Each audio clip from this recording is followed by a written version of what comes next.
Welcome back. It's been a while. I found some spoons, so yay. And we are back in Miami. It is darkness, it is nighttime, and we are going to join the masquerade once more with Vampire the Requiem, second edition from Onyx Path. I am Josh Wallace. I am one half of Angel Citadel, and I will be your storyteller today for a macabre tale of I'd call it serious, but there's enough of it that's not serious that you can't really. Maybe the Brady Bunch of Vampire the Masquerade. I mean, The Brady Sure. Bunch.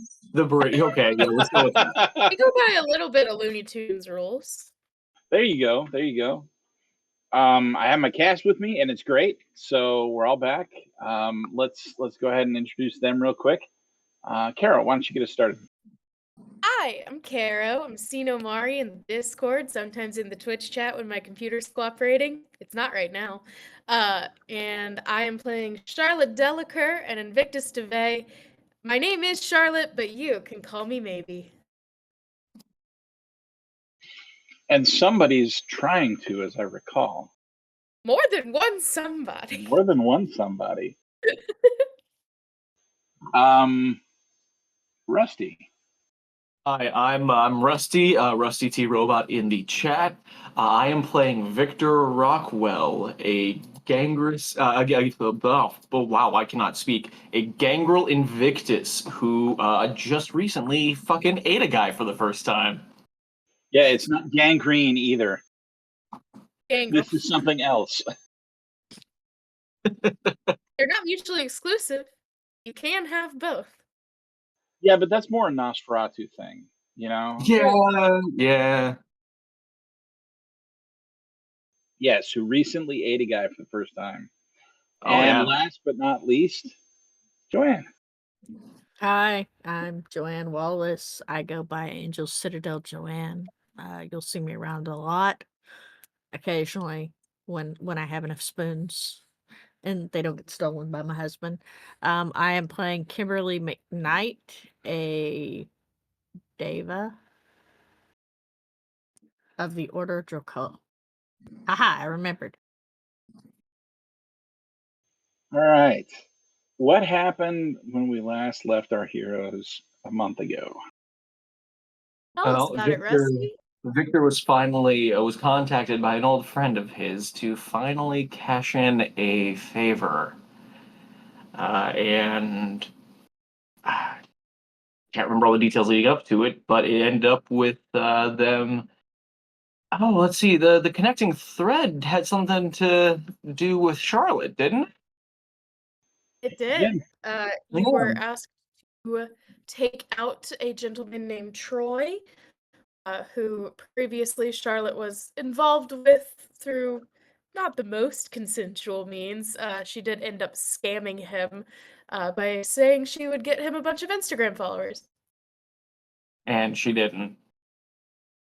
Oh, the numbers went up. And then, one thing led to another.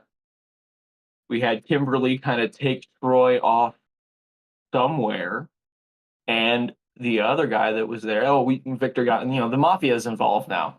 And Victor finally killed and ate a guy. That's right. You got involved with the mafia.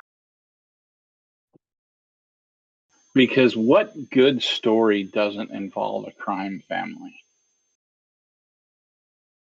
A lot of them. Shh. You're ruining it. All right. So we have a dead body. We are disposing of said dead body. What are we doing with dead body? Which dead body? The one you have in your trunk. I don't have a dead body in my trunk. I have a live body in my trunk. Oh, The that's dead right. body He was in still Troy's alive. alive at the moment. I still have Troy, who's still Really? alive in the truck that I stole, That's right. and I'm going to visit an old friend. Okay. What old friend are you visiting?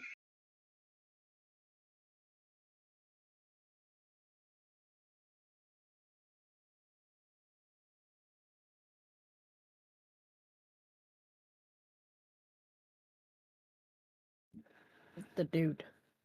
The dude. Dude, I can't indeed. remember. It's been a hot minute since I've created this character. Okay, describe him for me. The dude with the pizzeria, with Red's Pizzeria, Oh. the mafia yes. guy. Freddy Yeah. Fazbear.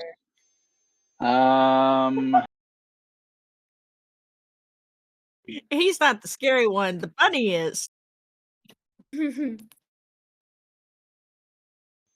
Fred. He got deleted. He owns Red's Pizza, and Yes. he works for the O'Kelly family. Yes.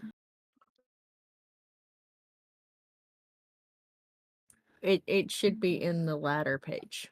I got it. I'm getting there. No, it doesn't normally look this bad. I've got a document that shows the relationships. However, it's like somebody overwrote this portion of it, which was me. So his name is Robert Luciano.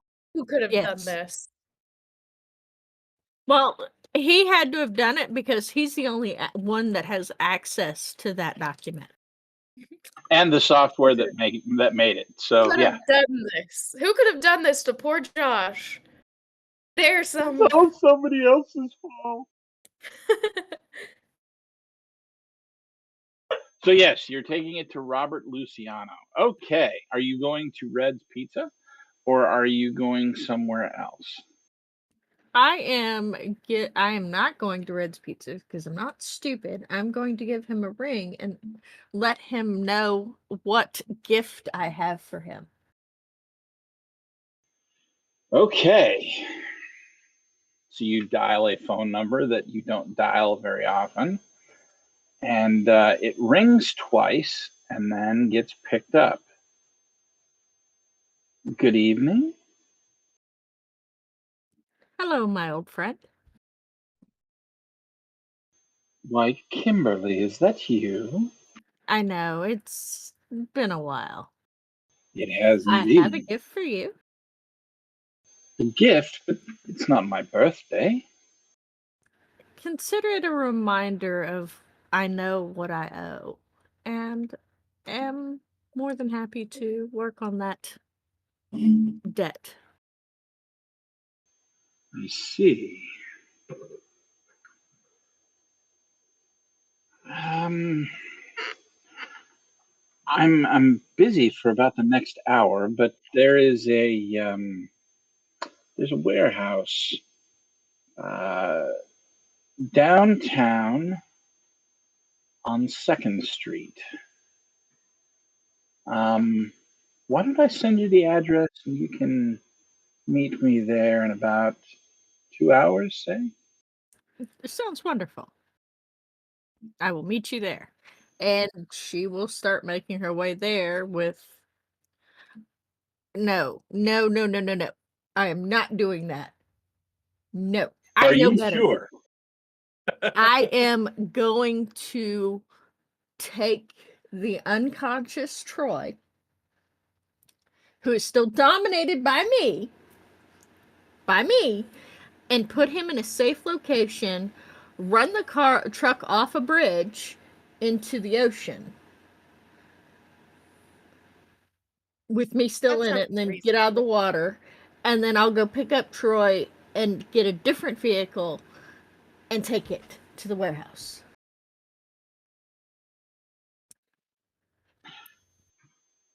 For those of you who haven't been following Angel Citadel since the early days, we've talked once or twice about how Joanne and I have met, and the game that we met over, which was Shadowrun. Somebody remembers entirely too well the old tricks, and the old entanglements. So, yes, very well. You get yourself a new car and you take him to the And warehouse. this is not, and in Joanne's defense, this is not Kimberly's first rodeo in dealing with the mafia. All right. So you head to a warehouse in a fresh car with a unconscious Troy Aiken in the trunk. A Suburban pulls up about 5 minutes after you get there, black, and 5 people get out. 3 of them are, so the guy that you killed at Troy's house, 3 of them are built like him. He big, stocky. I'm gonna kneecap you and do it for fun because it's a Tuesday kind of guys.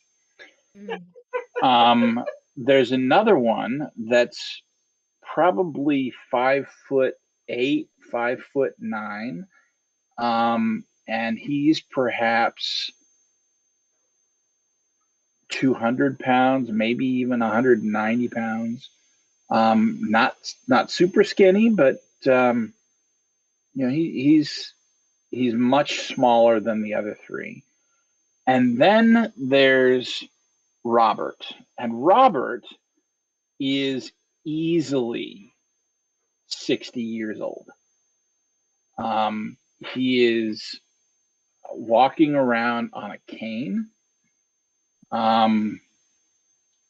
hobbling more like. It looks like he's got a gimp right leg, but his hands look very worn, like someone that was used to a life of work.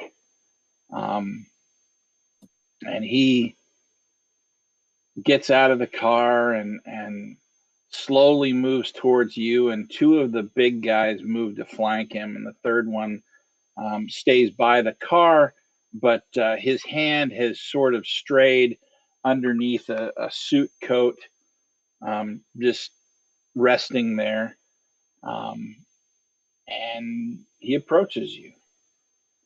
Kimberly, child, how it's been so long. And he reaches up to kind of pat your cheek. I'll bend down to let him pat my cheek. I know, I've missed visiting the pizzeria. You're welcome anytime, you know.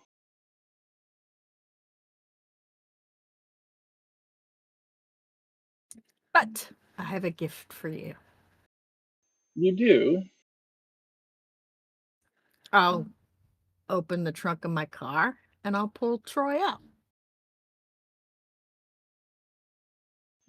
And who is this? Well, he's a bit of a small fry, of course, but what you'll find quite interesting is if you start studying his previous Instagram postings. I'm sure you're familiar with the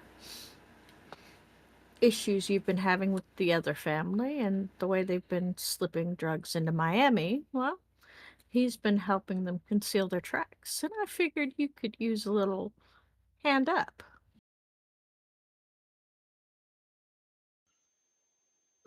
He kind of squints at the young guy, and I'll grip the back of his head and lift so he can see his face. And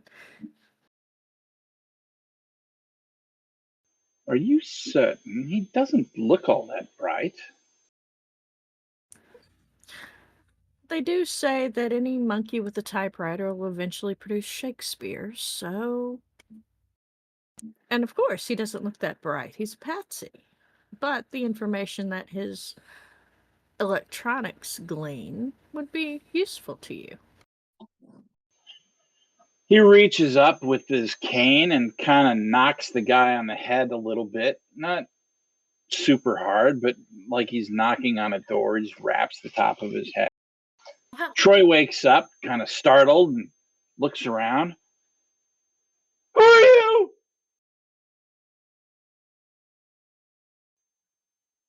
My dear boy, hush. We can all hear you, and nobody else will, so don't even bother with that. Now, tell us your name, quickly now. I'm John. And the guy reaches up and whacks him up the side of the head with the cane. I mean, Troy! Not too bright at all. I never said he was bright. I just said that he was perhaps useful to you.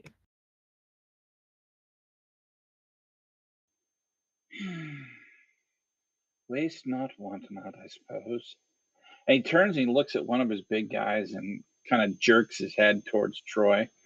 And the gentleman walks over and grabs Troy very roughly by the upper arm and waits for you to let go. I do. I can't remember the other family's name though. The Ferrucci family. Yeah, he owes a few $100,000 to the Ferrucci family. Oh, does he now? Well, isn't that interesting?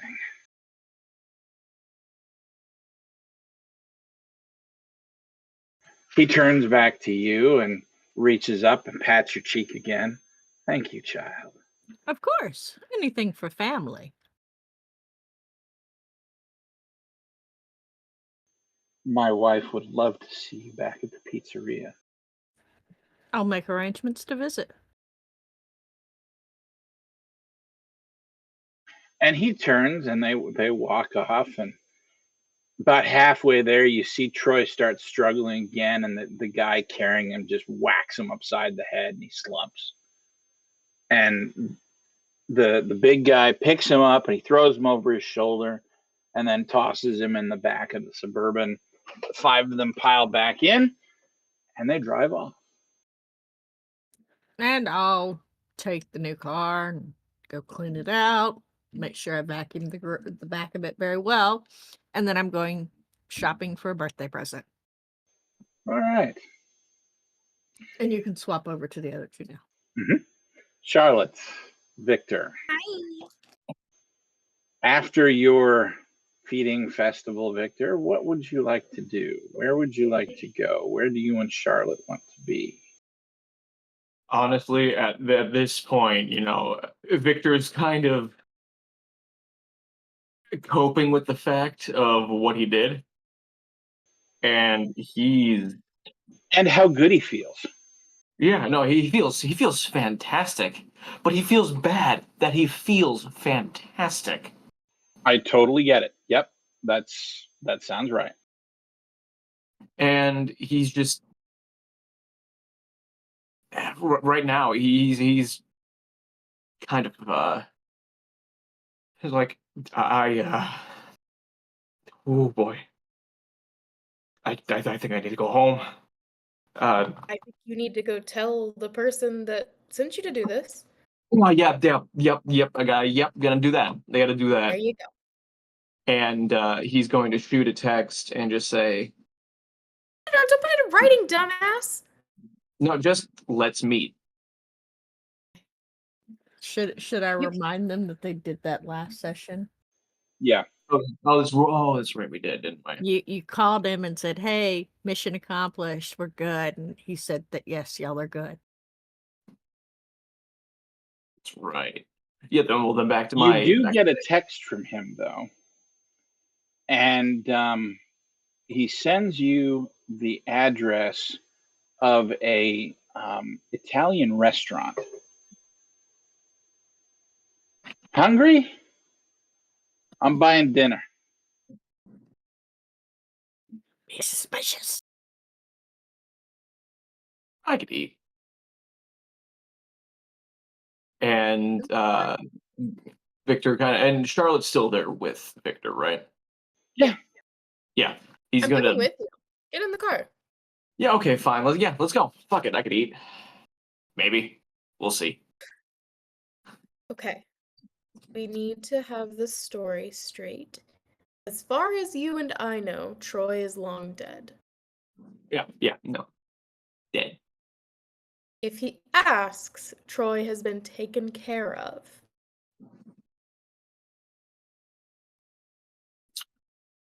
Yeah. We'll yeah, I'll let you do the talking. Your shirt inside out. Oh shit. Oh shit, it is, isn't it? No, not your shirt. No, but you mentioned Not that. your Mine shirt, Rusty. no, Not your shirt. but you mentioned that mine genuinely is though, and I had no idea. I love you guys. Calling you out live on Twitch. Oh God. I don't fucking care. Victor kind of, he's looking around. Oh fuck! Oh shit! Yeah. 1 second. He's gonna just kind of, while they're making their way, he's gonna, take his shirt off, flip it right back, get it right back on. There. Good. Good as new. And he, Less he's bloody, fixing it. certainly. He's fixing his hair and all that too. Who is this Come guy? on, we all know that Charlotte just wanted Victor to take his shirt off. Charlotte's not interested in Victor's persuasion. Charlotte has only academic interest. Well, yeah, it's very much a. How in the heck is he getting so much action? What is it What's with him? going on here? Yeah. I'm confused. It's your show, girlie. Get in the car. Yeah, and Victor just pops right in there. So, You get to sit in yeah. the front seat this time. Congratulations. Oh, well, would you look at that? Huh.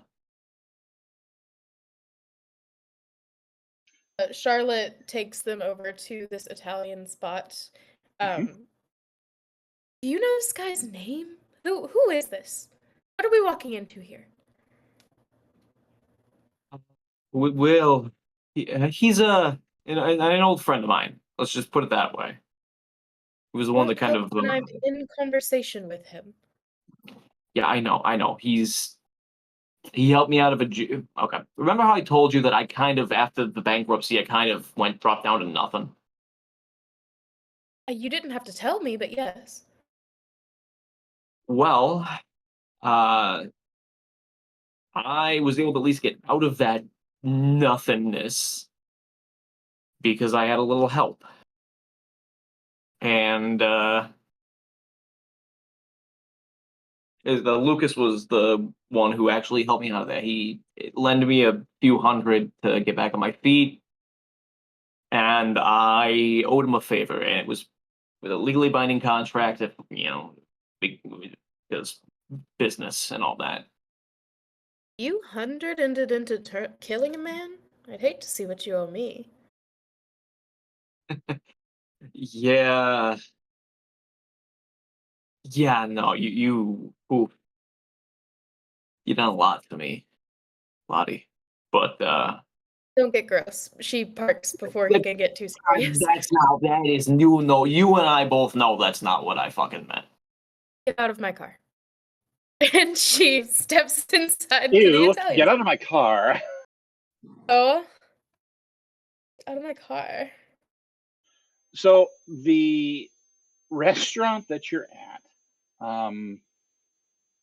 Charlotte, you have actually heard of. It isn't a 5-star kind of a restaurant, like a suit and ball gown kind of a place, but it is one of the best Italian restaurants in the city. The food is absolutely fantastic. They're made the cooks and the staff, with the exception of the wait staff, are all pure Italian. Like came over on the boat, this generation kind of Italian. And these are all home recipes. The ones that get passed down for thousands of years in family cookbooks and stuff like that.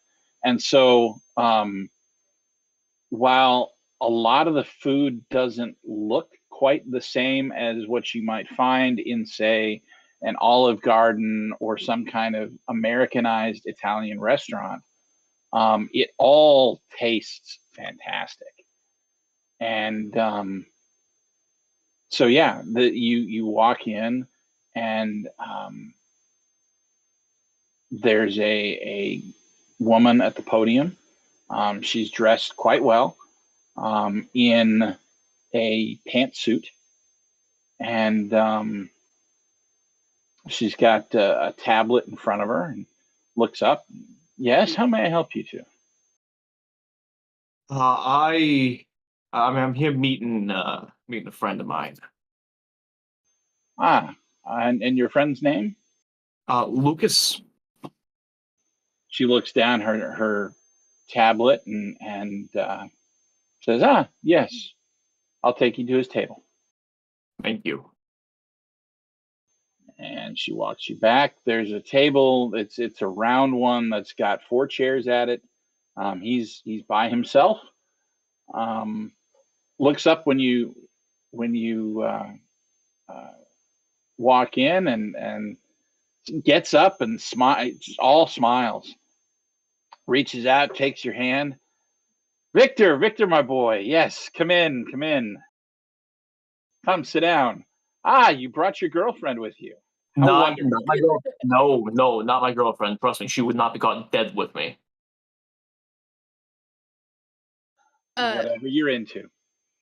Charlotte reaches her hand out for him to kiss. Not And he his does. girlfriend. Yes. Not his girlfriend. I recognize something in him that I believe you may have as well.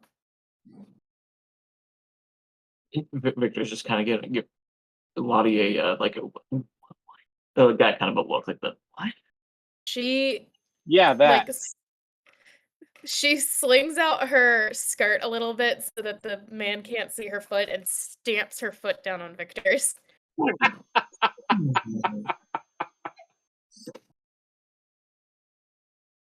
Please Yeah, come, sit down. Yeah, Lucas, this is my colleague, Charlotte. So, Charlotte, this is Lucas, who helped me out of a bind a few years ago. Rather than waiting, he actually pulls out a chair for you, Charlotte, next to his. You sit. Thank you. And then helps you sit and pushes in, and then takes his chair again.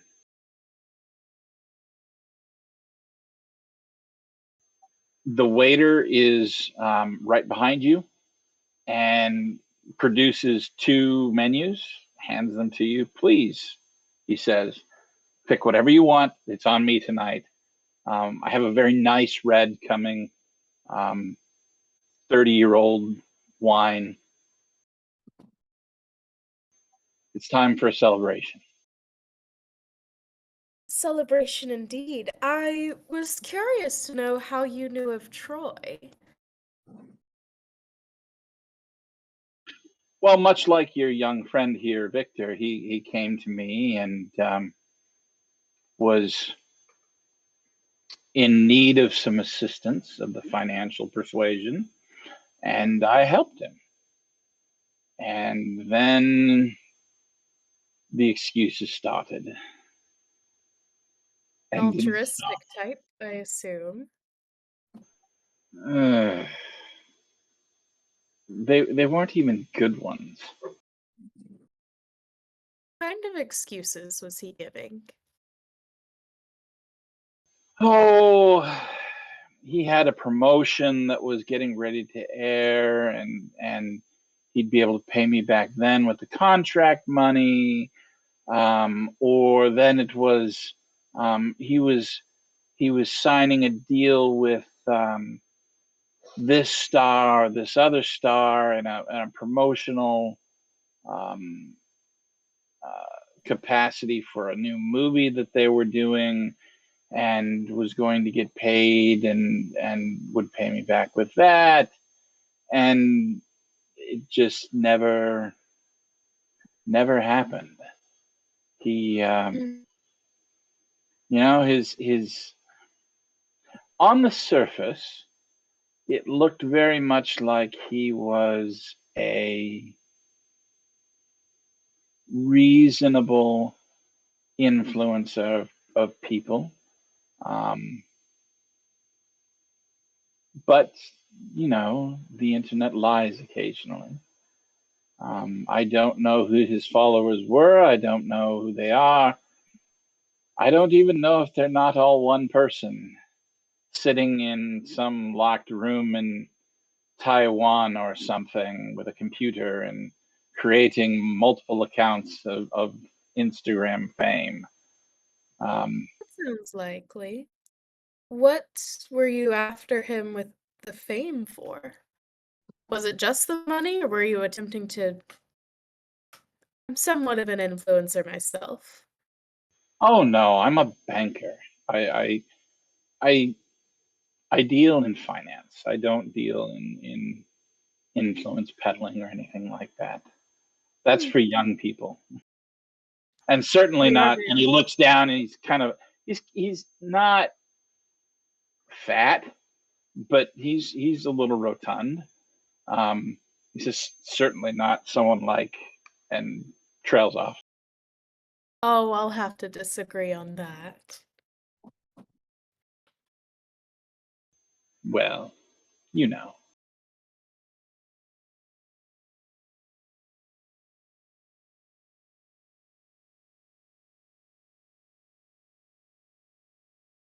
The waiter comes back and have you decided what you wish to have?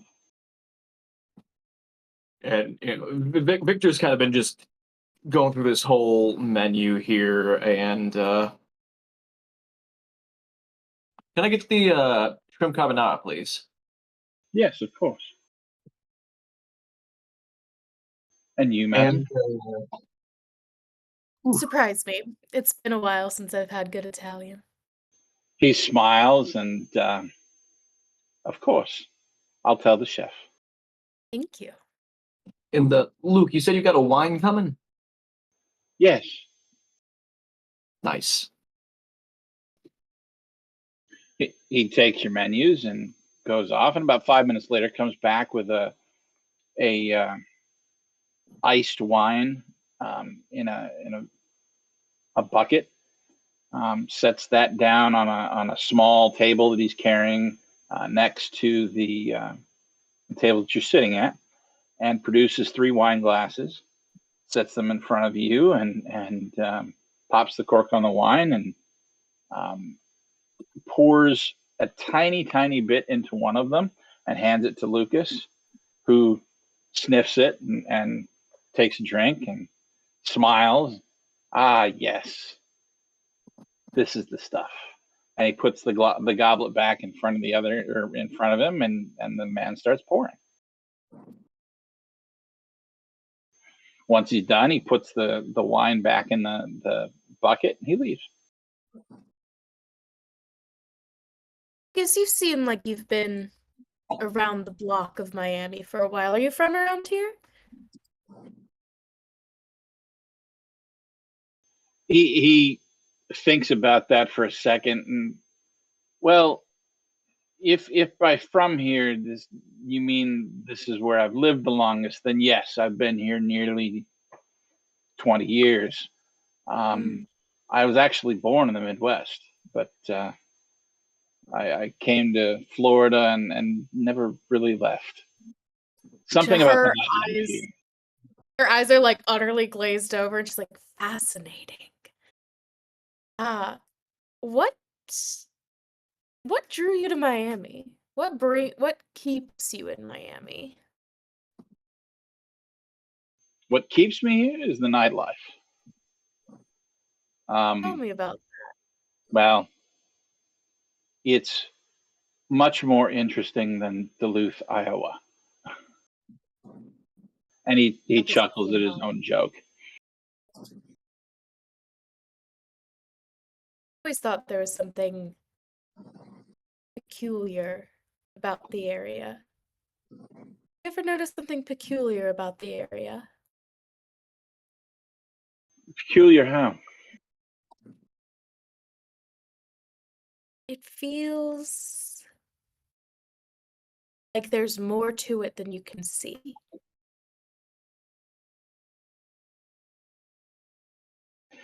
There certainly is,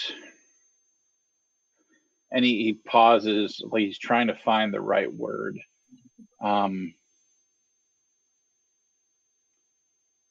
A second side to the coin of Miami, as it were. That's the side I'm looking for.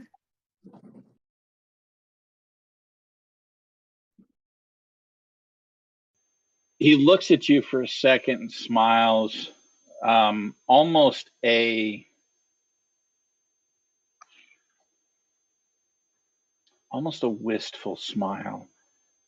His eyes go distant, like he's remembering something. And he reaches out and he pats your hand. I'm assuming you're flushing life. Yep. Okay. Reaches out and he pats your hand. And he says, Actually, as she sees that he is about to touch her, she drops it. okay, he does it anyway, but you see him visibly flinch.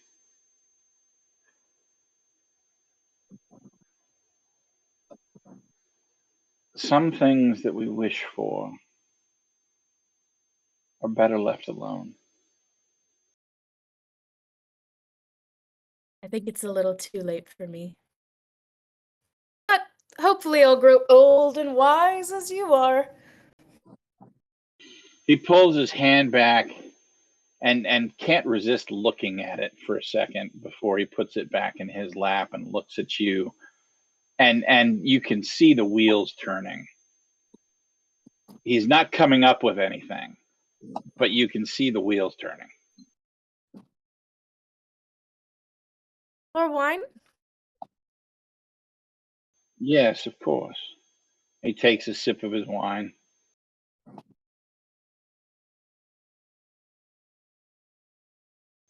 Pass, About pass oh, the go wine ahead.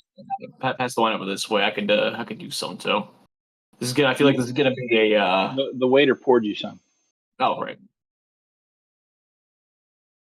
I feel, and Victor's gonna flush life and just sip from his wine. So I feel like this. What makes? Why do I feel like this is gonna be a long conversation, or at least a big one?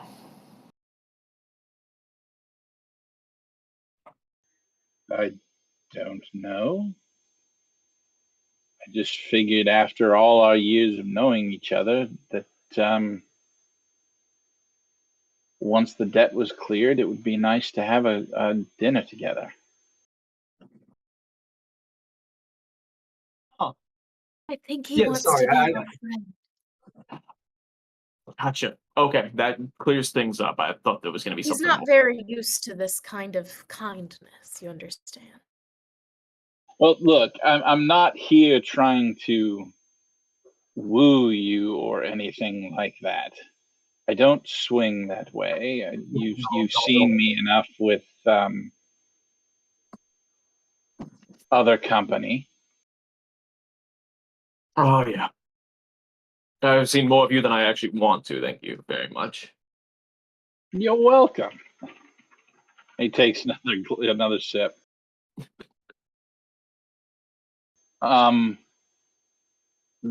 conversation is pleasant, although now periodically he will look at you, Charlotte,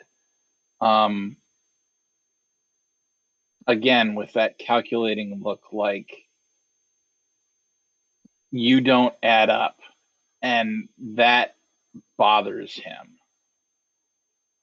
10-15 minutes later, they bring dishes back out, and you get shrimp carbonara. You, on the other hand, Charlotte, you get a lasagna, and it's not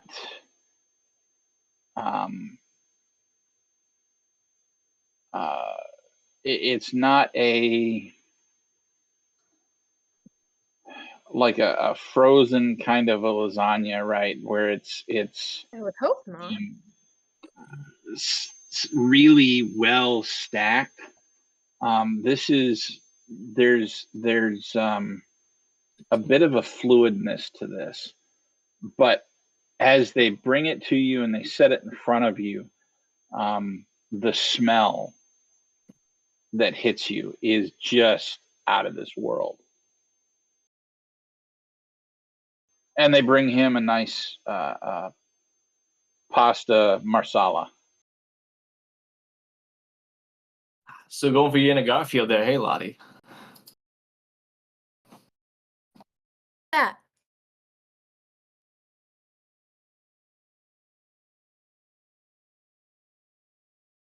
Come on, I thought that was a good one.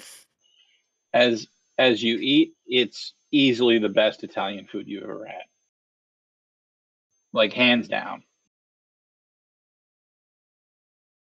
This your favorite, Lucas? You come here often? Oh, once or twice a month. They're good folk.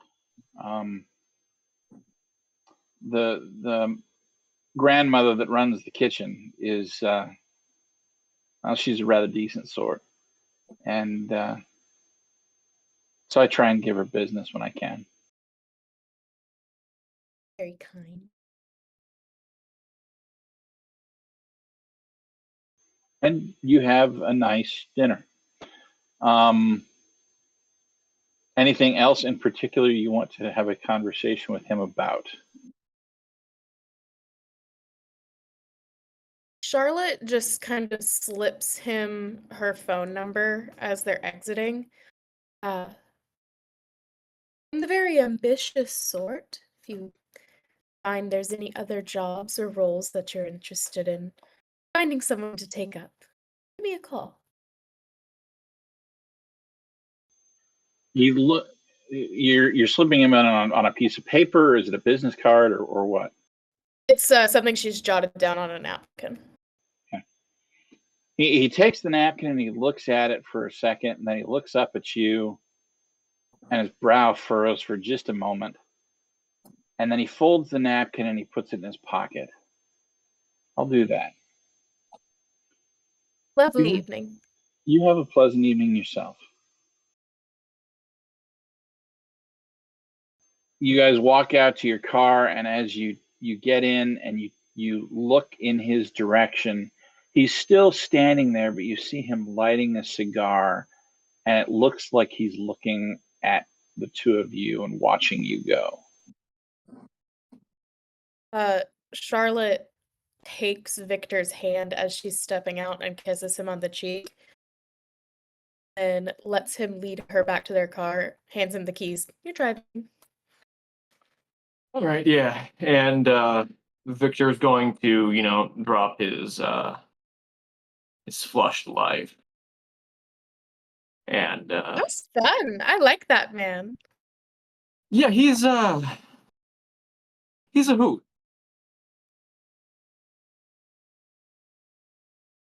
I actually feel like I need to hang out with him more. Seems Right, powerful enough. Oh yeah, no, he's you wouldn't think that by the way that he acts, you wouldn't think that he's just a banker.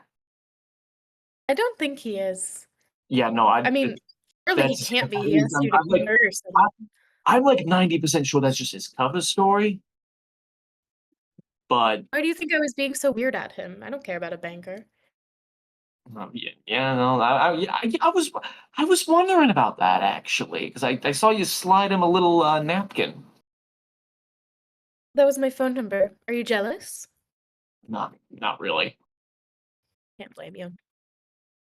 No, well, if he's a powerful man with the mafia in his pocket, I'm not terribly upset if he knows who I am. Yeah. That's and obviously he knows me, so Oh, what a vote of confidence to know you. it ain't much of a vote of confidence, but having somebody who's got the mafia in his back pocket, Where are we off to? home. We could drop me off and you head on back. I think Alright. after all that, I just need to. That was a lot for me, Lottie. I know. Good luck finding any piece at Elysium. I just that was the first time I ate a guy. I've never eaten a guy before. How do you feel? I feel fantastic. Why am I so upset that I feel great? When you were a human, were you a vegetarian? No, Were you vegan? no, fuck no. Did you feel any particular upset when you passed a farm? Not in the slightest. No, Now let's think here. meat was meat to me. You have, say there's a dog that you love. That's your dog, right? You're not gonna, it's different. You get to Right. pick your particular cow or your particular chicken, and that's yours. You're not gonna eat that one. But you can't look at it all as if it's not like that. That's it's a good point, but Yeah. still,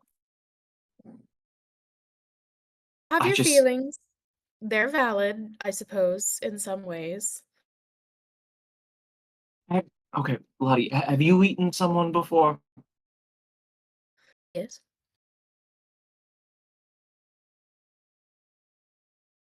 The Am first I really the time, only one that hasn't before this?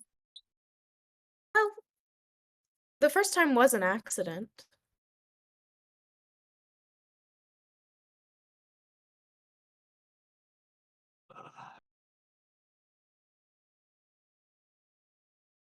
Still, I why like I know that now it's natural for me, but why do I feel so bad that I feel amazing? This is the What? best that I've ever felt. But some part of me still feels like that's an awful thing that I should be feeling. Are you asking me why you feel a certain way? It's it's more of a just being out that being out there in general because like I know that doing that made me feel alive, for lack of a better term. It made me feel alive. I feel invigorated. I feel phenomenal.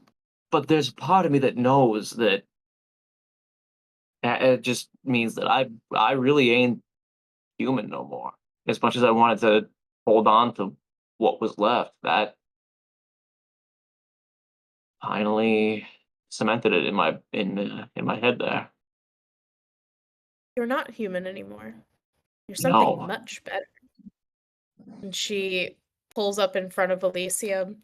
Are you done wallowing or are you getting out? Yeah, no, I'll head on inside. I'll talk to you later, Lottie. Maybe there's a And vampire therapist or something in there. I'm not very good at this, but I think you'll be okay.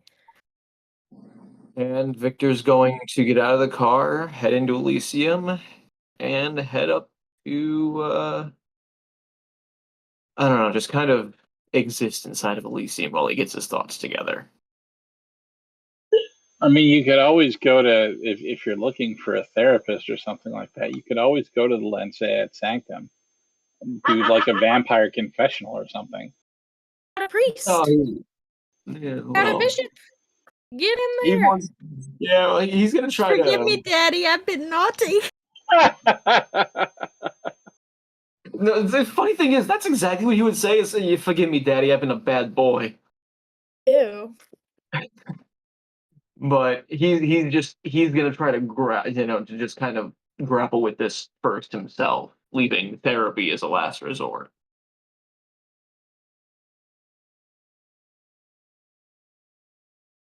So he's just gonna go and attempt to exist inside of Elysium. All right, Charlotte, you're going home I'm calling my girlfriend. Friday. All right. Are you going to her house, or are you going to invite her to yours? She's coming to mine. Okay. I want to get there first to see if there's any more love letters. There is not. Phew! Oh no! What would I ever have done if a handsome stranger had stepped into my home? A handsome stranger stepped into your boudoir. My If I broke boudoir. into your house like this, what would you do? What would you? Anyway, Pit bulls and pew-pews. Pit bulls and pew-pews. all right. So you spend the evening with Friday, and we'll jump back to Joanne. You're going shopping. Yes. I've got my phone out. I am safely parked, and I've got my phone out, and I'm Googling a place to find Charlotte's Web. A signed copy of Charlotte's Web. The only place that you can find that would have a copy of that in Miami, and they may or may not actually have one, is Keenan's Rarities.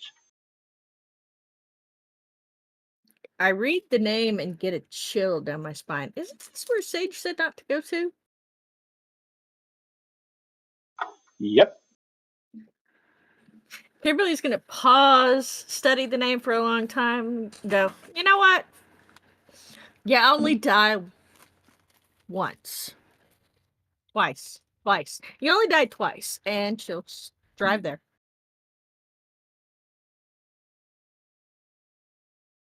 Once again, it is in a small neighborhood. The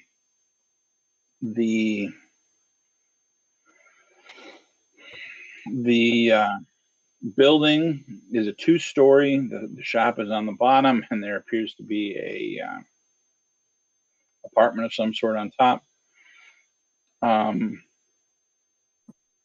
Sign shows open. Okay. I'm gonna park and get out of my car and check my wallet and make sure I've got my black credit card and head on inside. Okay. The door opens, and there's one of those bell things that it knocks as it swings in,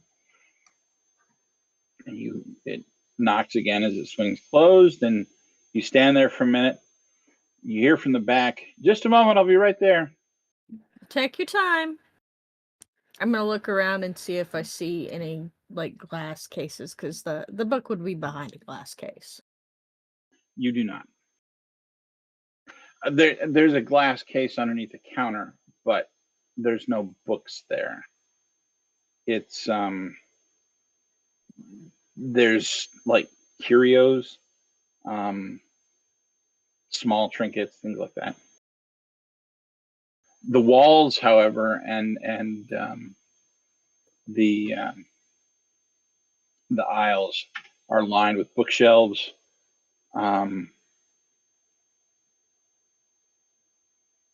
Hundreds, thousands of books easily, just stuffed in every corner.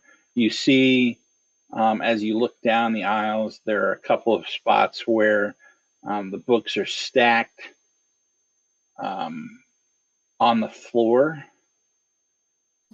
And as you're poking your head around the aisle, if you look towards the very back, you see a smallish man that is taking one of those stacks and looks like they're restocking a shelf or maybe reorganizing a shelf.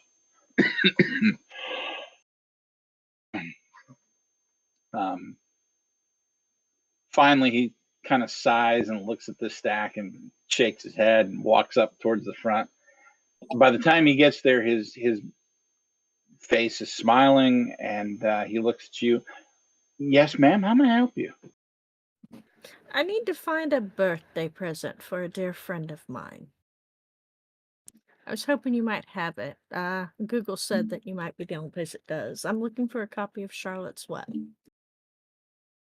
Preferably a signed copy, if possible. So he, as you say, Charlotte's Web, he was turning towards one particular section of the bookstore. And as you say, a signed copy, he stops and looks back at you. Oh, well, it just so happens that I bought one at auction about 2 weeks ago. Always liked E.B. White.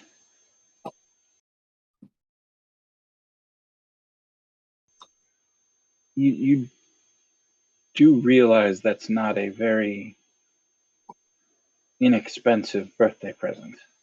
And he says it almost like wincing, like the money's a delicate conversation kind of a thing, right? I understand. And yes, it's a gift for a dear friend of mine. He goes by the name Corvus. And she'll pull out the black credit card that she stole from the prince. He looks at it for a second, blinks, and takes it and looks at it again, turns it over. There's no name. It's just black, and there's a chip in it. Oh. He hands it back to you, and you see him turn and walk back towards the back. There is a door. It is framed by bookshelves. Bookshelves on either side and above. He opens the door, walks in, and closes it. I'll move towards the counter and simply wait for him to return. It takes him about 5 minutes, but when he comes out, he's carrying a book in a plastic sleeve that's holding, well, okay. He's carrying a thick plastic sleeve that's holding a book in a Ziploc bag inside of it. He walks behind the counter and he sets it down almost reverently. I believe this is what you're looking for. I'll look at it and ease it out very, very gingerly and check the sleeve. And upon seeing the signature on the inside, I'll pull out the card and hand it to him. Yes, Corvus is going to love this. He takes your card and runs it, and it spits out one of those the credit card receipts that you sign, and he puts it in front of you, and golly, that's a lot of zeros. I'll sign it. It's not like it's my money.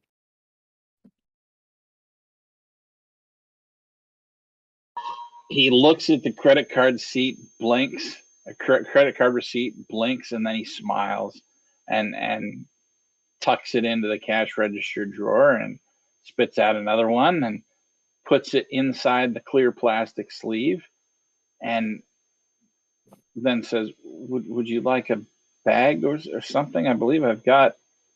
And he ducks kind of down halfway behind the counter, and you can hear him rummaging around underneath like paper and plastic. That'll be all right. I need to gift wrap it and put some sticky notes in it.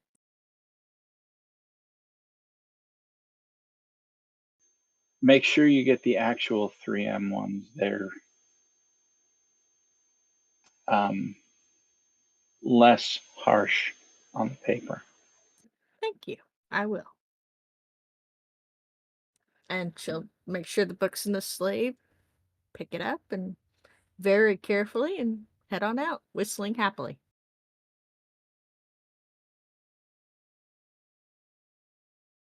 Because the prince is gonna kill her later. Hey! As you walk out, you hear a thump behind you, and you turn, and the sign has been flipped from open to closed about 2 hours early. He's gonna go to an Italian restaurant. Homeboy had a good day today. Yeah. That is probably as much as he makes in 2 weeks in a single purchase. That was a $20,000 spend. The prince can just take it out of what I owe, add it to what I owe him already.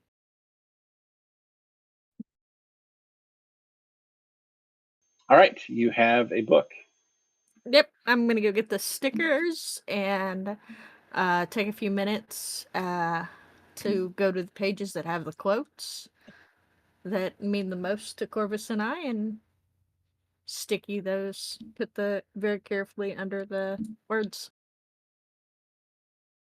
Okay. Oh, you want me to say the quotes too, don't you? Sure. So one of the first quotes she looks through the book and finds is, "Why did you do all this for me?" he asked. I don't deserve it. I've never done anything for you." "You have been my friend," replied Charlotte. "That in itself is a tremendous thing." And then the second quote is, "Wilbur, aka me, didn't want food. He wanted love. He wanted a friend, someone who would play with him." To remind him that that despite the fact that I am now a man eater, potentially a man eater, because I still haven't eaten anybody, I don't view him as food. Okay. So you go and acquire some 3M Post-it notes, and for good measure, some disposable cotton gloves, and apply the sticky notes in those particular quotes, and repackage back in plastic wrap, and then gift wrap it. I'm assuming like a simple brown parchment paper. Yeah. He's not inclined. Corvus doesn't like fancy schmancy wrapping paper, so it's just going to be a simple thick, that really thick brown paper, almost butcher block paper, and just in neat calligraphy across the front for Corvus. Okay. Are you going to have him meet you at the place where you meet, or are Yes. you going to go to his house? I don't know where he lives. I've never been to his house. I will simply That has text him. never stopped you before. Well, it's rude to visit somebody's house without invitation. Sure. So I will send him a message stating that I have a gift for him for his birthday. Where would he like to meet so he can receive it? Because I'm assuming that he would like it before the meeting with the council. Okay. He quickly texts you back to meet him at the usual place. I will go to the usual place, whistling happily. Okay. When you arrive, you beat him there, and he shows up probably 10 minutes after you do. His hair and his beard is a bit matted, and he walks up to you, and when I say to you, I mean you're still about 10 feet away, and kind of smiles and rubs his cheek a little bit. I didn't expect to hear from you. I was actually getting ready for bed. What's this about a gift? Your birthday, my friend. You don't need to get me anything for my birthday. No, but you are my friend, and I wanted to make sure you remembered that fact.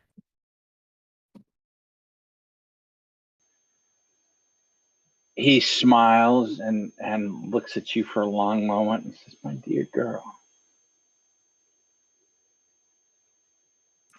However, you're going to have to trust me because I am not putting it on the concrete.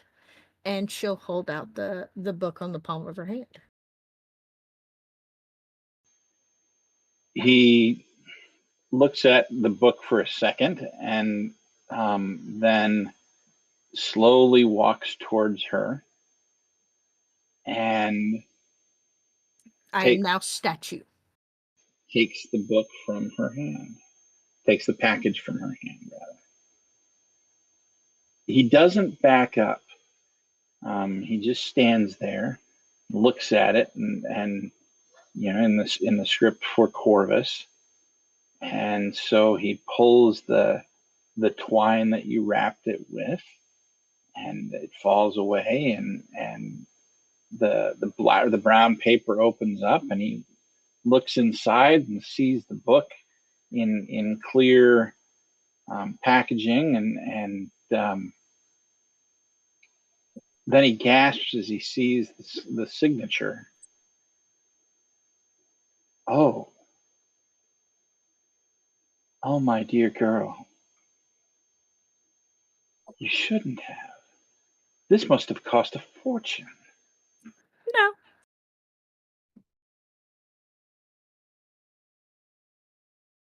Open it. Find the stickies. No, Kimberly is not the most patient of people. He looks at it for a second, and then he looks at his hands, and I'll hold out the box of gloves that I bought. you hear something of a wet chuckle. He takes two and he puts them on his hands. He takes the book out and he starts gently going through the book, looking for the sticky notes, and he finds the first one and looks at it for a second, and you see the ghost of a smile. His lips are twitching, and he continues on. He finds the second one, and he reads it. He stops, and you see a tear fall. He reaches up and he brushes it away.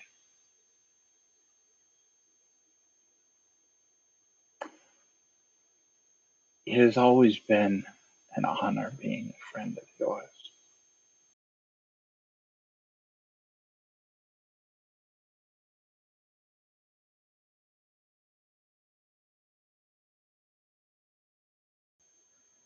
He moves closer and reaches up and touches your cheek.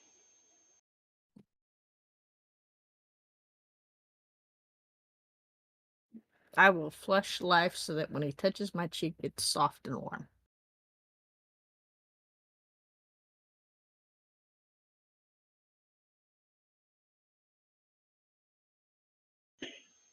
I know things are different now than they were.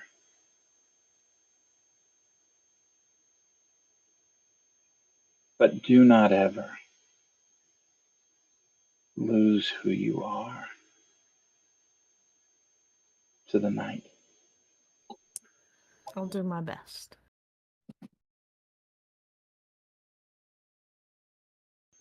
You are and have been such a beautiful girl, inside and out. And he steps back and he clutches the book to his chest, leaning on his staff.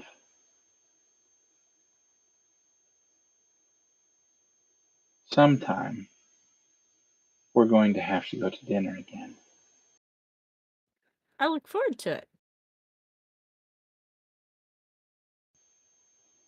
He takes the paper that you wrapped it in and folds it very carefully, and puts it in kind of a stack with the book, and goes back to holding it against his chest. And then he bows. Thank you. It's a wonderful gift.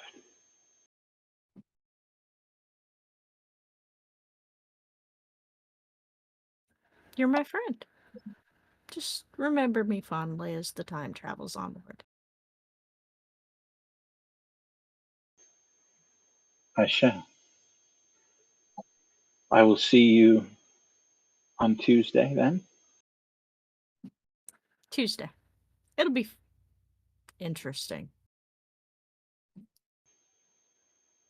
You can see him smile at that, and then he turns and he walks away. Okay, that's enough emotion for me. Kimberly's gonna go back to being release life, and that's enough emotion for me. Yuck, it's on me. I got some emotion on me.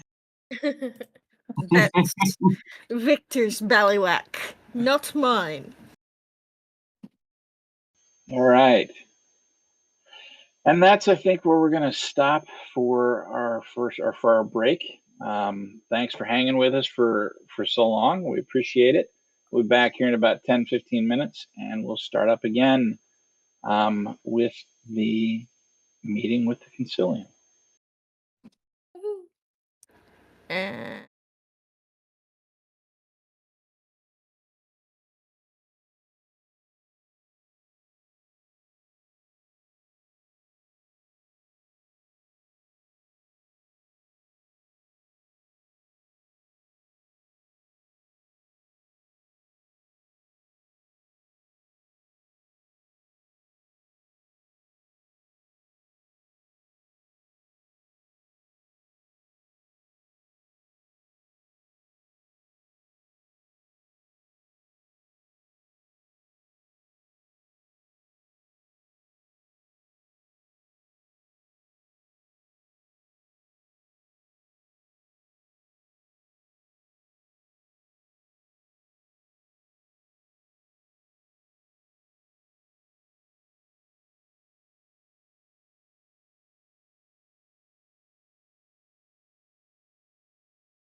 Welcome back.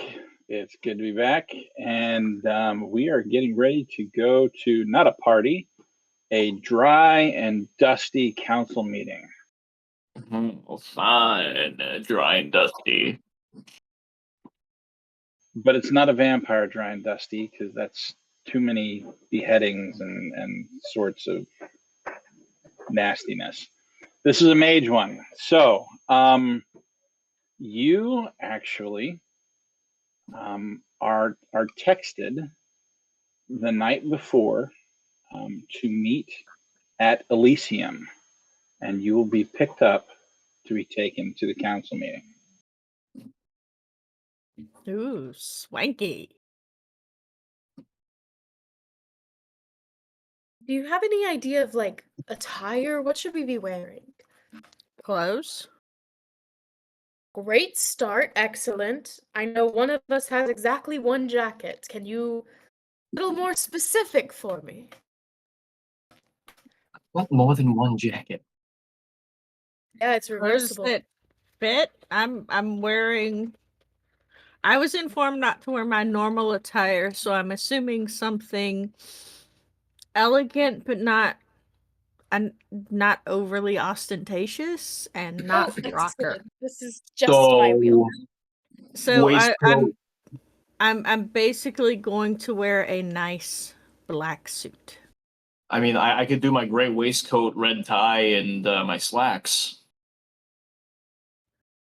Sure.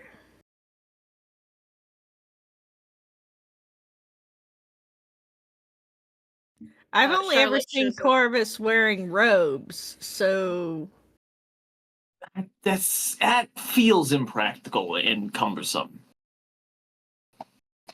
it's Corvus. He's a really good friend, but sometimes I feel like that while he's got all of his stuff together, he's missing the plastic ring. Charlotte is wearing a like striped shirt with a black dress over it, and a like bow in her hair that is visible. It's much more dressed down than she usually goes. Okay.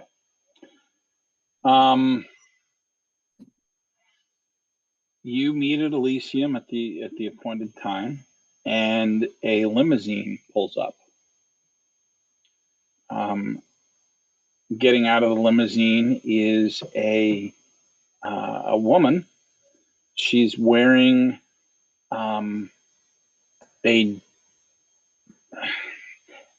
deep green, very dark green robe with some sort of embroidery around the sleeves, the hood, and the hem of the robe at the bottom.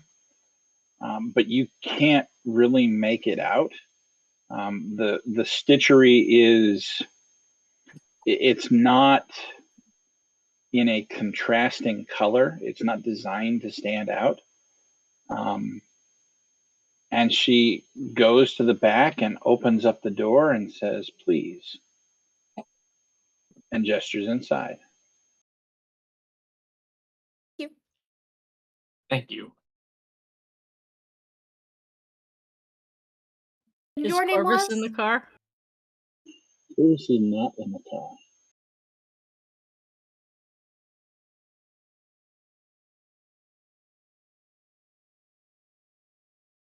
Jeremy. You coming or what? Yeah. I'm gonna look to the prince and incline my head. Because there's no way he'd see me off to the council without, Yeah. being there. He does. He inclines his head back. I'll get in the car, holding the box in my lap. That's in a box. What's in the box? What's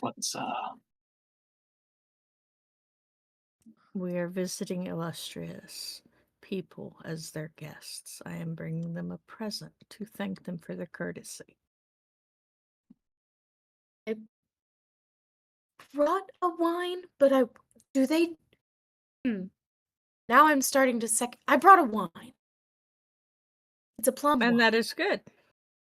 Yeah, Hey, drink Corvus is quite fond of fruit wines. Lottie, you and I are on the same page. I brought a wine too, actually. Oh, And whose that wine is was more perfectly expensive? acceptable. That's the one that can give it. You are not the prince's child. Expectations are different for a prince's child. Okay, Rochambeau me right now to see who gets to give the wine. Can't we both give the wine? That's insane. Put your rock, paper, scissors up now. Oh, hold on. Gimme. Oh, As you get in and are talking about rock, paper, scissors, you feel the limousine start to move. shit. I can't both give a glass of wine, Victor. Either that or I'm doing it and I'm throwing yours out the window. Fine. You give the both wine. can get the wine. It'll be fine. He's got a left and a right hand. All the better to wine you with. Oops. Alright, fine, I'll give my wine. It's probably better anyway. I mean, probably. Kimberly is just going to close her eyes and take deep breaths and try to remain calm. Because she knows damn good and well there's no doubt in her mind that the limo is bugged, and somebody is laughing their ass off listening to these two argue about who is giving a wine. Charlotte absolutely knows. She's trying to get them off their guard. Has not informed Victor of this fact. Victor probably doesn't know. Victor has no clue. No idea. It takes about 10, somewhere between 10 and 15 minutes. You're not quite sure. And the limousine pulls to a stop. The door opens back up and you're let out of the limousine and you find yourself in front of the Scottish Rite Temple in Miami. Oh. The woman gestures for you and says, "Please follow." And she walks up the steps to the temple. I will step in to follow her. As one. She leads you inside. The temple is made almost, the flooring, I should say, is almost exclusively marble. There is a gilded accent around next to the floorboards of the walls that traces the entire chambers that you're walking through. Doors are double glass, and it's you enter into a massive open area. Along one wall, what looked to be an outside wall, you see a statue. And what I'll do is I'll share a picture of the statue in our chat and then describe it for the viewers.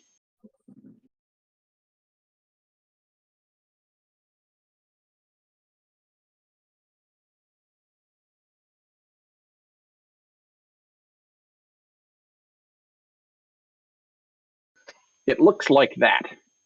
You see an Egyptian, what looks to be either a prince or something, seated on a throne, and a supplicant on a step down underneath him. Underneath the statue is the word Imhotep, and she walks directly for it. And when she gets within about 10 feet of it, it moves to the side.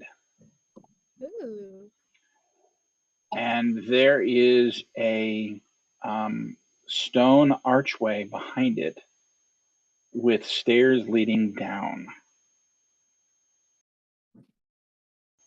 And she walks through the archway and starts heading downstairs.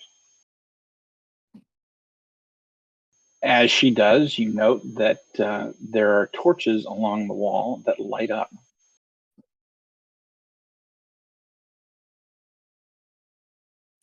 I'm just gonna be following along quietly, holding the box in front of me. You would think there couldn't be anything more ostentatious than the lancet. You haven't been out much, have you? I've been out a lot, just in a particular realm.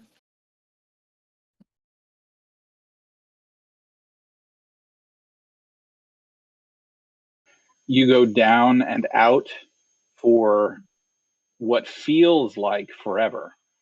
In the back of your head, you feel like you should be outside because of where the statue was on the wall, but you're not. The staircase turns and you continue further down. And at the end, you see what looks to be a dim, flickering light that gets brighter as you get closer. And when you finally get to the bottom of the stairs, there is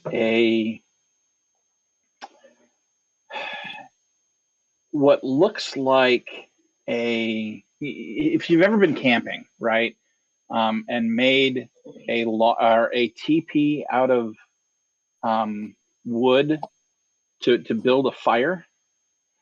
It looks a lot like that, except the teepee itself is actually stone. They're stone squares, and there's 5 of them. And underneath the stone squares is what looks like a silver wok or a dish or something. And in the dish, a fire is burning, but there does not appear to be any fuel at all. Along one wall, you see 5 chairs. They are all filled with individuals in robes. They are hooded, and you cannot see the faces of the people that are in them. Beside each one is another that is standing. And then if you look around, you see 3 other exits to this room, and each of those is flanked by 2 robed figures. She leads you to the front of the fire on the side of the chairs and has you stand, and then turns and says, "Hierophant, I have brought the individuals you requested to meet with." And she takes a knee and bows. Looks at her and then back at her friends, and then kind of like half curtsies. This seems right. Seems And like what I should be doing. Victor looks over at Charlotte, looks back at them, and he bows.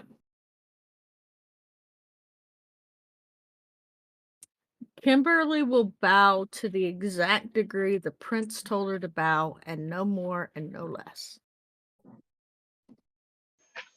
The figure in the center chair stands up and reaches up and slowly pushes back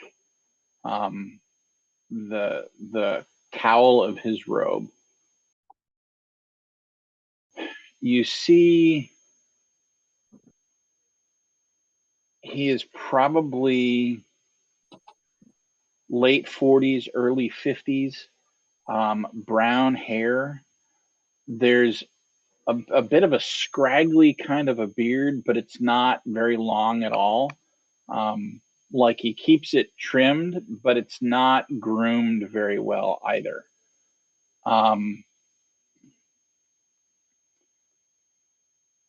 In or as he stands, you see that he was holding, or that his hand was resting on what looks like a small glass ball.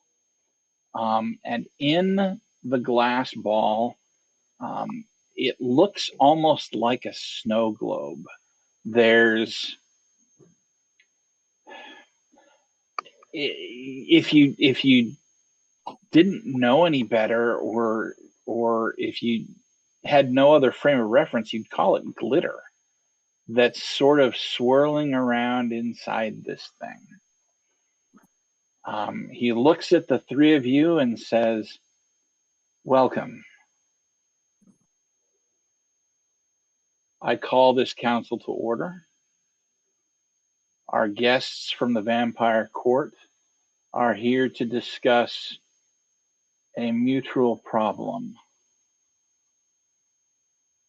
that needs looking after."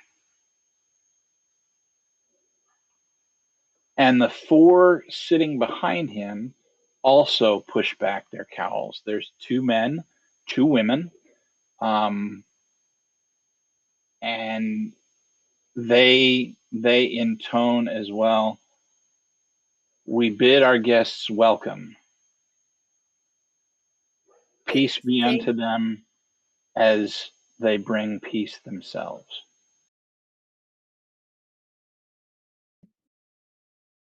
We bid you thanks for your welcome, and also with you.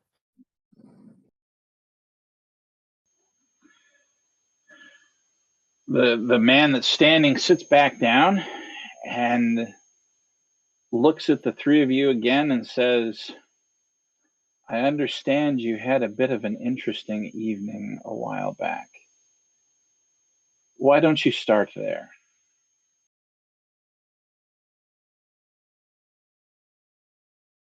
Well, we were looking for two missing students under the assumption that something may had gone awry in the vampires. We wanted to understand where our role within those students going missing may have been.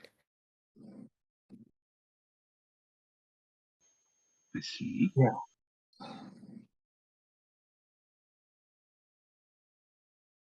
Take it away, Victor.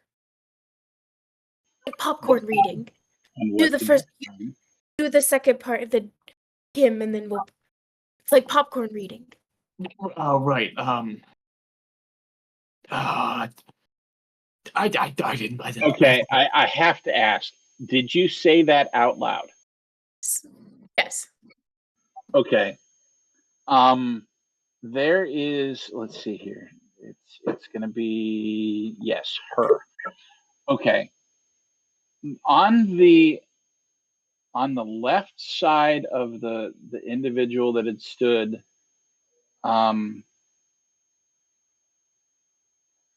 you've got two chairs. The one on the furthest away is seated a woman. She's probably 55, maybe even 60. She's got hair that's starting to get serious about graying.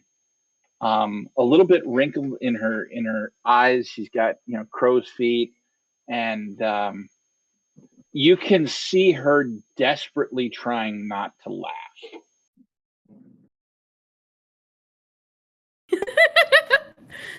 Release some of the tension in the room.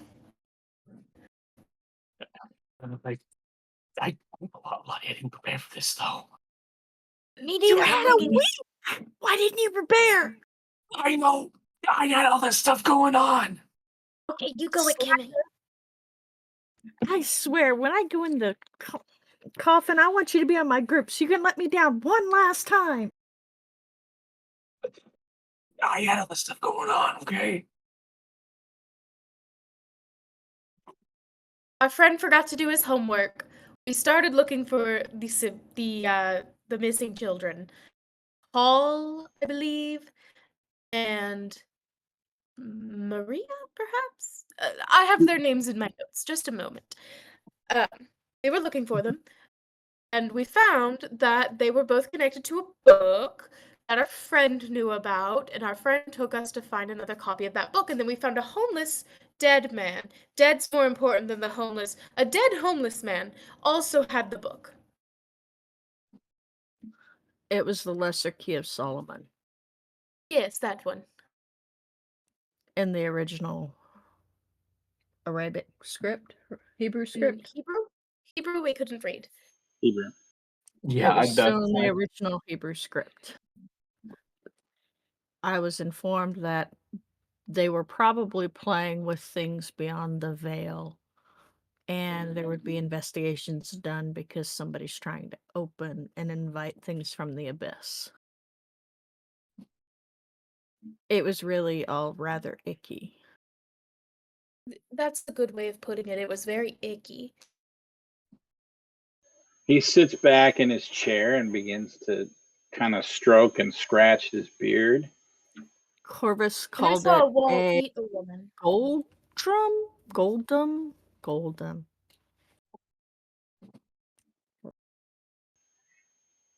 A gull moth, and you Yes. hear a familiar voice. And standing next to the person just to the right of the person in the center, the one standing next to that guy, pushes his hood back, and you see Corvus. Oh, good, you did show up.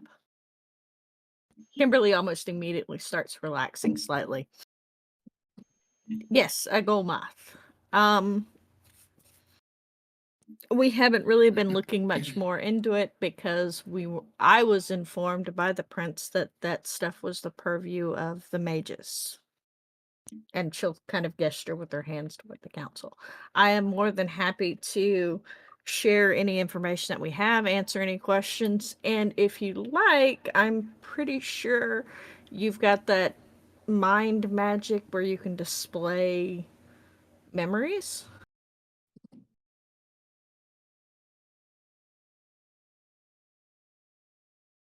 The gentleman in the center, you see him smile and incline his head. Indeed, we do. And I will likely use it with your permission. Of course. You have my word that you will not come to harm should you not bring any to harm while you are within our walls. I bring peace to peaceful negotiations. The prince made it quite clear that if I was to misbehave, he would be very displeased. I can't promise not to be sarcastic, but I do promise to behave myself. Dakara is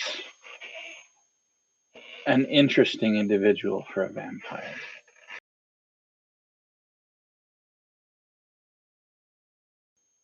He gets up again and walks slowly towards you, if I may. I'll step forward and meet him and let him touch my head, I guess. He places his hand on your forehead, and he starts speaking in a language that none of you recognize. Um, Very guttural, very harsh kind of a language. It sounds almost like German, but it's absolutely not German. You can tell. As he does, his hand begins glowing white. And you, Kimberly, you are all of a sudden back in that basement, in the vault with the dead, the Catholic dead, and witnessing once again the vampire get impaled by that claw, that spike, and pulled in through a crack in the wall. As they do, the scene freezes, and you see the individual that's touching you right now, the Hierophant, walk into your view and start pacing around the room. And as he does, you see him speaking some more, and along the floor, you see two lines. The lines are golden, and they arc out in something of a triangle almost. They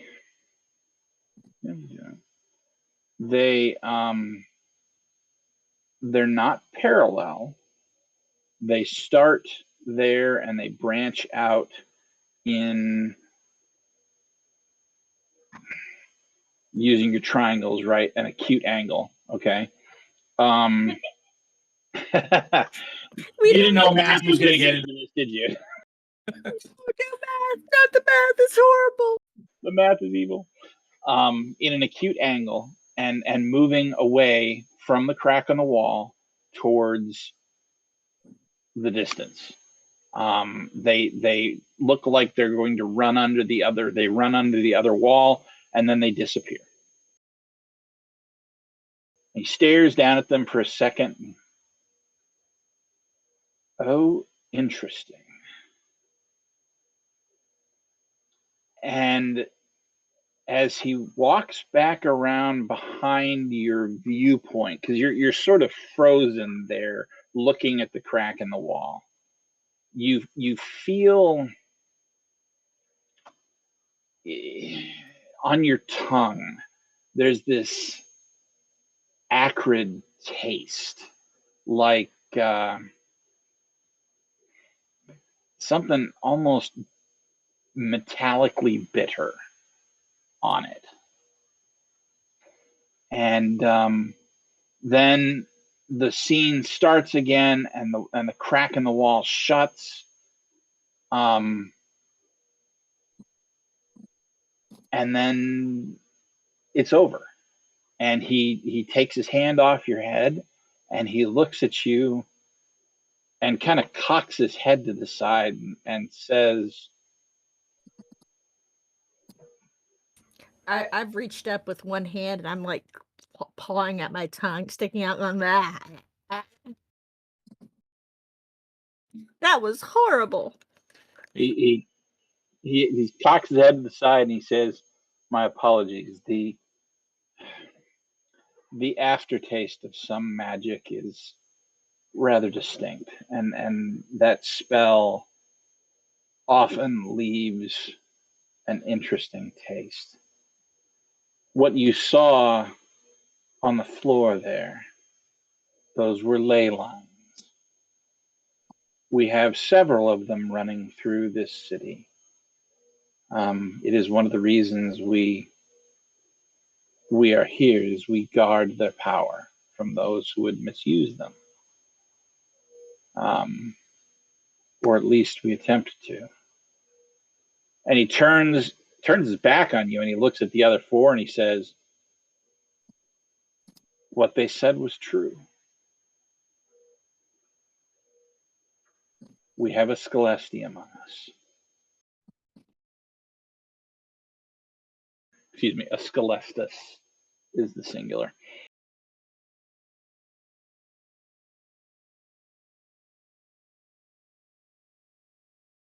Oh, what? Yeah. Hi. Yeah. My question too. Icky bad mage.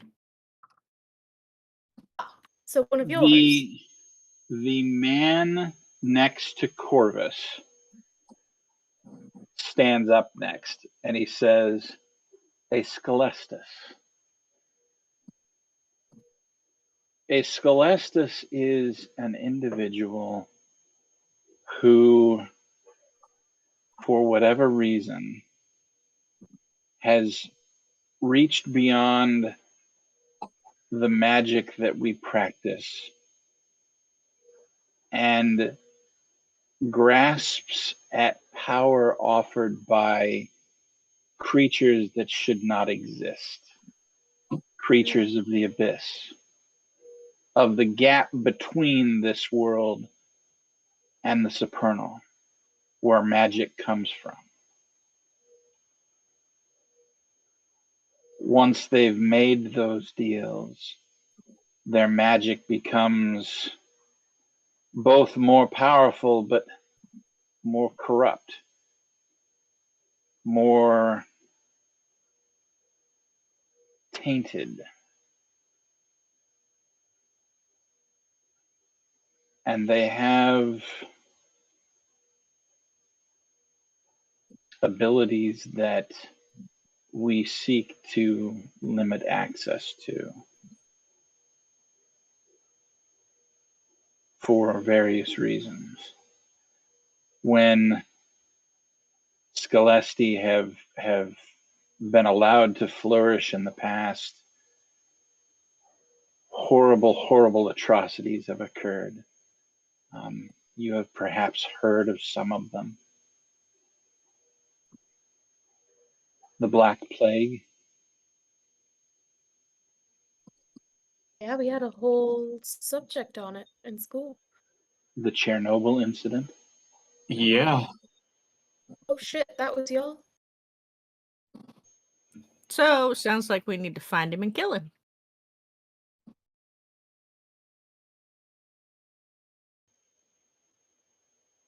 We will start looking.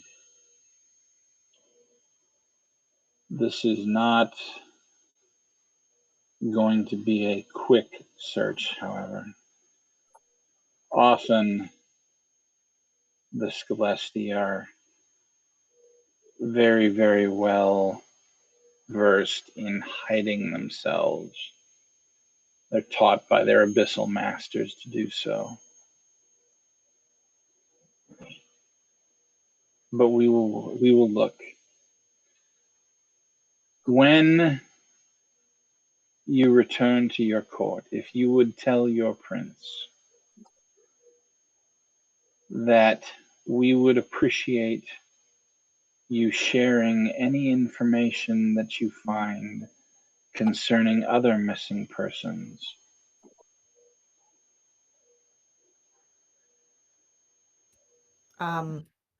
It's Miami. Yeah, People there's go gonna be a lot missing of here those. all the time. Yeah. Not to be a jerky McJerk face, even though I excel at doing that. You said that the triangles were ley lines. I'm going to assume that because it was a triangle, it was a location they were meeting. Yes, it met right in front of the crack.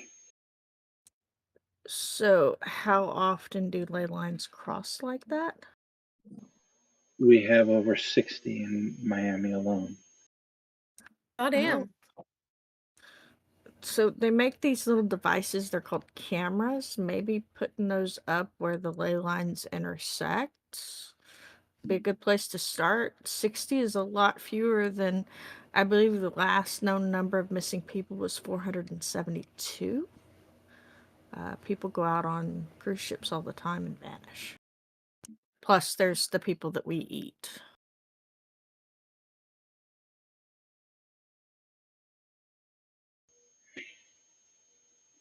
The man opens his mouth to speak and then closes it, and turns to look at Corvus. And Corvus has this big shit-eating grin on his face. And he says, "Old friend, your acquaintance is a fairly intelligent girl."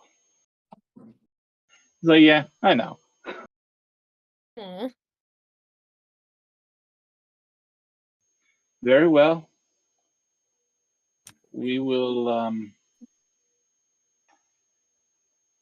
put up those cameras. Please And continue to keep an eye out. And I'm sure that the prince would be more than happy to offer assistance as well. I can talk to the sheriff as well. Oh, before I forget, she's gonna hold out the box. The prince sent this as a present, but then we immediately started the meeting, so I don't want to forget So to here's give the you wine. your present. Oh, Puts her wine out first. and yeah, Victor guys, he's kind of slowly reaching his wine out right as Charlotte shoves hers out.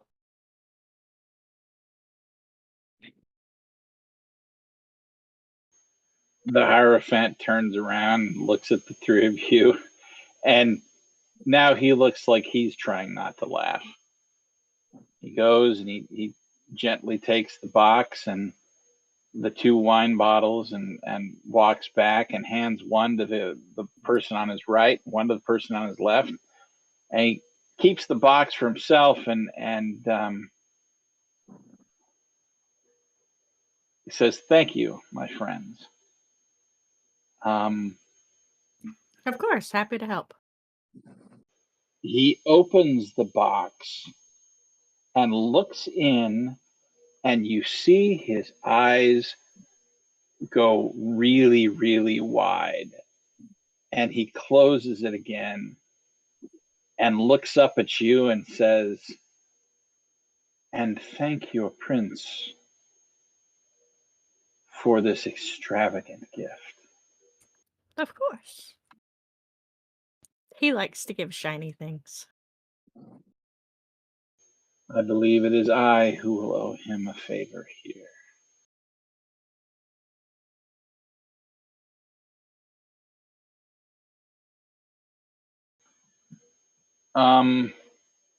There, before we leave, Charlotte's gonna turn back.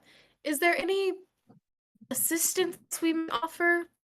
Any help that the three of us could give?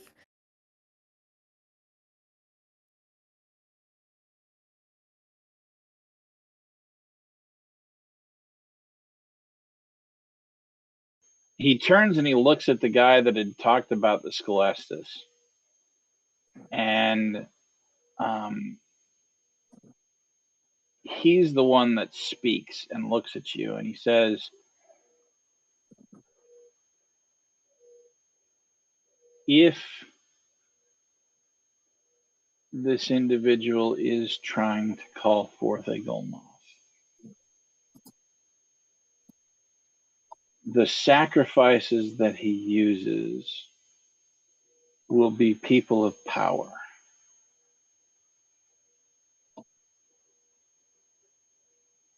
I don't know who these college students were, if they were newly awakened or perhaps awakening, um, or something else. But I suspect that there will be more disappearances and they will be among the supernatural community. We have several werewolf tribes here in the city. I know of at least one demon that resides here. And there are others that also call this their home. I suspect that as much as we are looking for disappearances, and there are many, most of those are mundane in nature. The ones that touch our supernatural community, well, we are likely to know about it before the police,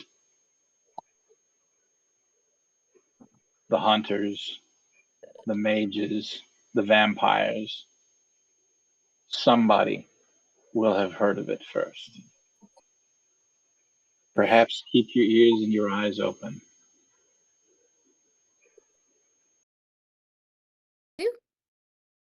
You for your candor.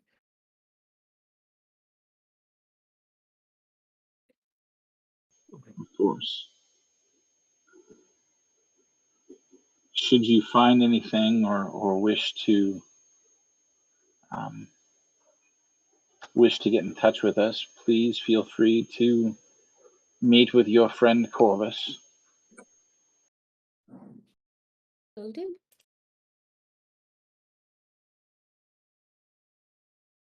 And the five of them stand up and do a bow, but it's only their heads.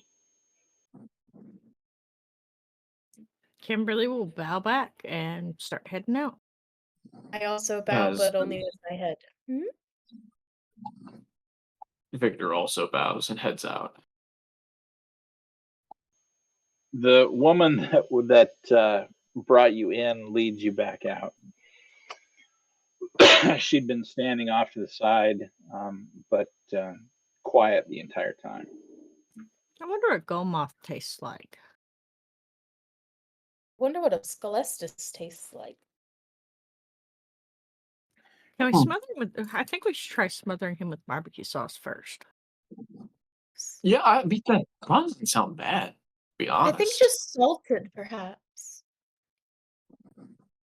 Okay, we've gone from, oh my goodness, angst with biting people to let's smother them in barbecue sauce and see what that tastes Kimberly like. has never had angst about biting people. No, I'm talking about Victor. Yeah, I know, but the more he's thinking about it, most meats taste good with barbecue sauce, and he's thinking that maybe he'll feel less bad about it if he just smothers Also, it if in it barbecue. tastes better, you'll feel less bad about it. If it tastes better and if the taste makes him forget that it's people, he might Sure, feel sure, better sure. about it. I like making them eat pineapple first, though. They always taste better after a nice diet of pineapple and chocolate. She leads you up and out.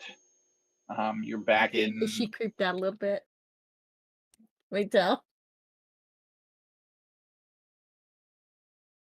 You know what? Go ahead and make a perception check.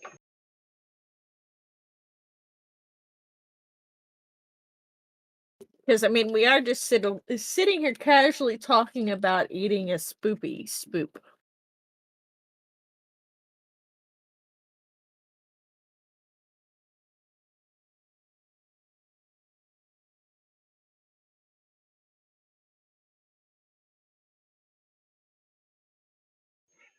She is trying really hard not to show that she is squicked right the fuck out. Yeah. But she's not going to show weakness in front of the vampires.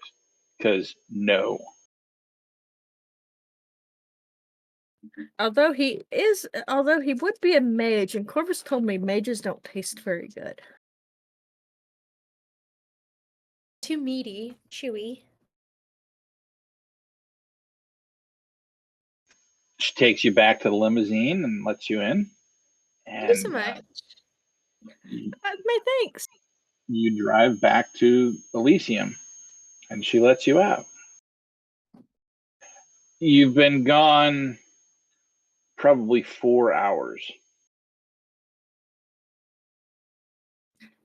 Kimberly is going to stand on the sidewalk for a moment, staring up at Elysium, and then she's just going to put her hand on her face and take a deep breath.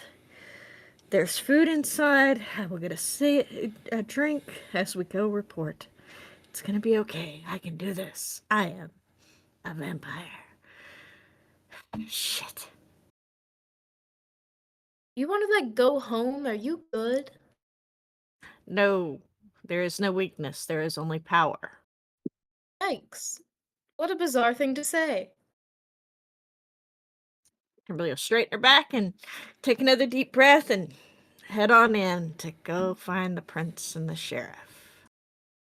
Because heaven forbid we not report immediately. Yeah, we got in trouble one time. Yeah. You did. She is immediately going to grab 2 goblets of wine, promptly drain one because she's still trying to get that taste out of her mouth, and then just sip on the other one. Because Okay.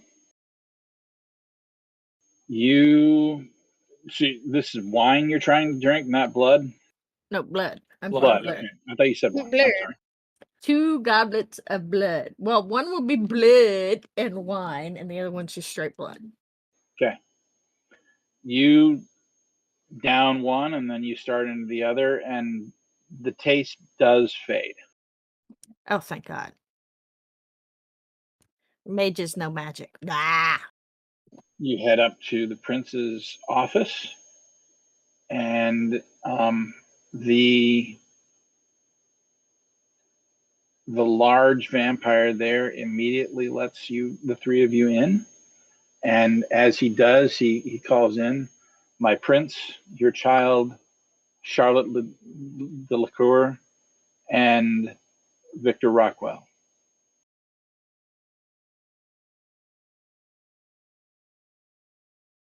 So, Walk in, and he's standing, and hands folded behind his back, and a smile on his face. "Come in, come in, come in. Please sit. Make yourselves comfortable." Hello. "Tell me, how did it go?" And he Magic sits tastes bad. magic tastes bad. That's the first thing. and he throws back his head and laughs. You see his bright white teeth, and it's very much not a ha ha ha ha ha kind of a fake laugh. It's a full on belly laugh, like, yeah, it sucks. It sucked the first time I did it too. Ha ha, you have to do it now. How rude. I'm immediately going for a third goblet, because no. We went, we spoke, I gave him the present. The present, by the way, if you mind me asking.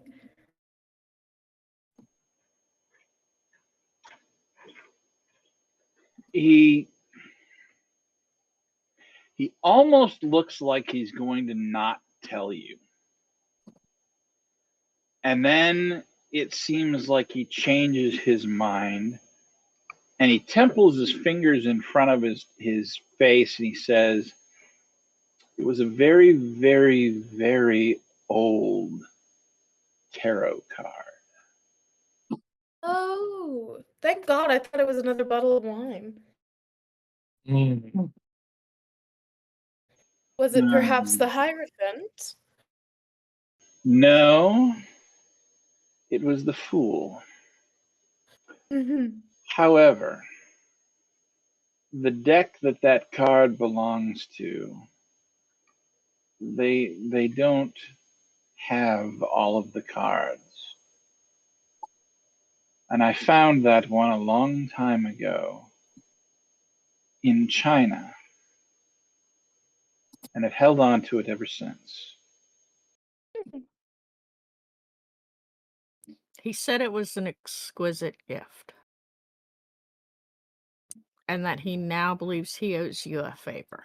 I'm not quite sure where he was going with that, but that's okay. Just another pawn in the game, my dear. Just another pawn in the game. Well, I would like to be a knight then. I want a horsey. Well, if you're picking, I'd like to be a queen. Pass making all the work. decisions. I'll take the rook.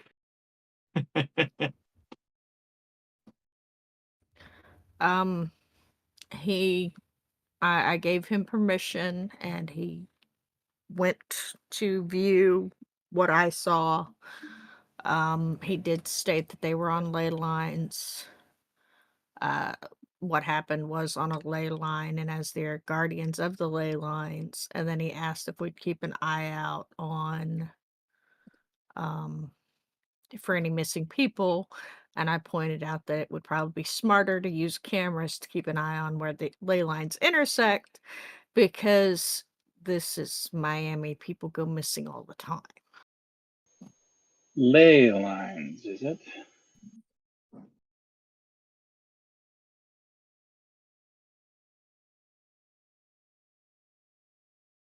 And he pauses for a long moment, and then he reaches out and he picks up the phone and he dials a number, waits for a moment, and when you hear the sound of somebody answering, you can't quite make out who it is. He says, "My dear Rosalie, I believe I would like to speak with you yet tonight. Do you think you can make it to Elysium?" "Yes, yes, any time will be fine. I'll keep my schedule clear." "Wonderful." And he hangs up.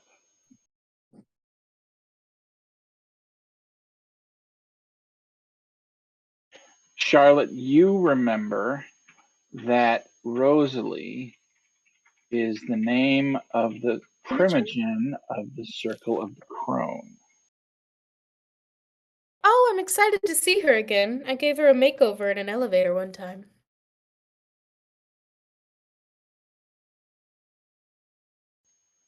His tented fingers slip, and one of them touches his lips as if he's trying to still a smile. I'm You can sure smile. she It was fun. appreciated that. It was very fun. But, are you gathering all of the primogens? Should I reach out to the Invictus, or is the Crone a special case? Just her. Mm.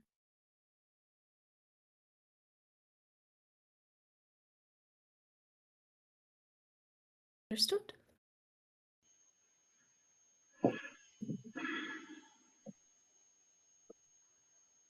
I thank you for being so reliably discreet with our friends, the mages.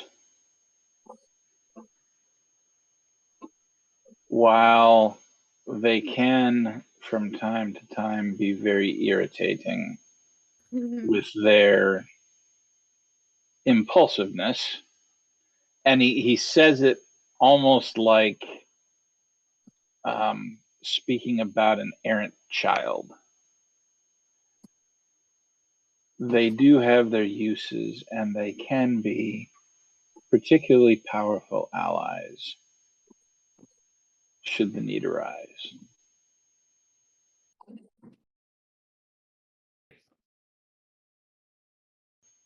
Is there anything else?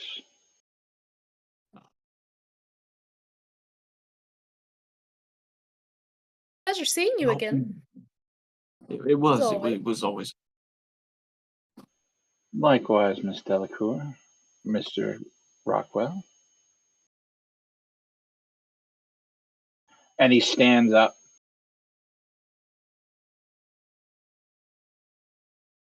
If that's all, I'm sure you're very busy. Terribly so. Not really, but I can take a hint. Oh yeah. That means you should leave, Victor. He glares at you for just a second, I know. I was about to head out. trying not to laugh. My time, most of the time, is whatever he tells me to do. So him telling me that I must be terribly busy, and it's like, you haven't given me new marching orders, dude. So no, not really, but I can take a hint. So I'll take Victor and Charlotte and go get another goblet and head. Actually, no. I'm going to go find the floor that we had talked about turning into the club. It is 2 down from where you are. Yep, I'm going to head there and start looking around and making plans. Because whether he gives it permission or not, I'm going to do it anyway. I'm gonna do it. I'm going to be a little rebel. I'm a rocker.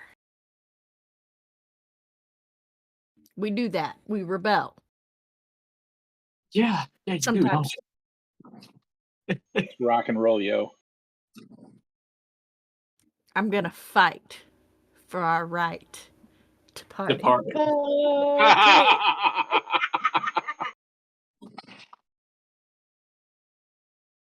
Two of you going with her, or are you going somewhere else? Oh, Going. I'm following.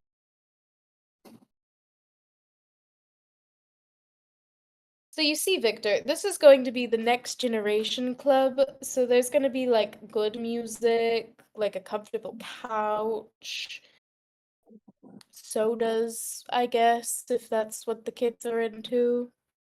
The vampires are getting younger and younger these days. Yeah, I can tell. Look at the two of you.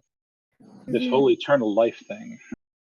Yeah, It's it'll all right. work You're on you. allowed to be jealous, Victor.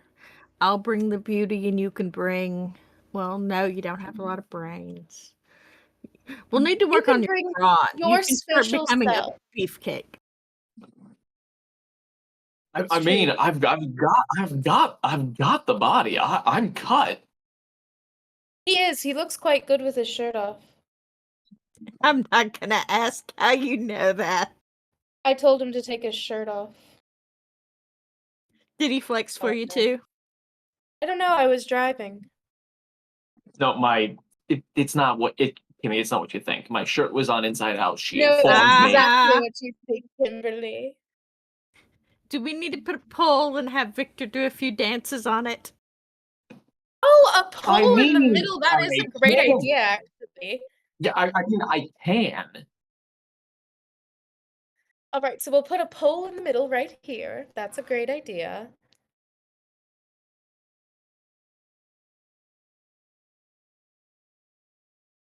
And tonight, for your viewing pleasure, Victor Rockwell. You can leave your hat on. The former animator, Victor Rockwell. Well, he's got to he's got to make money to make his bills. Gotta make Oh money my goodness. somehow. As long as he doesn't start doing the helicopter, I think we'll all be okay.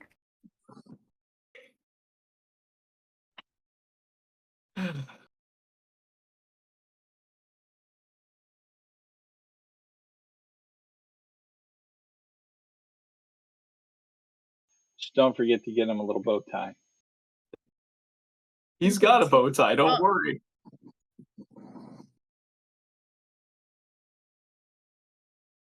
He didn't mean for your neck.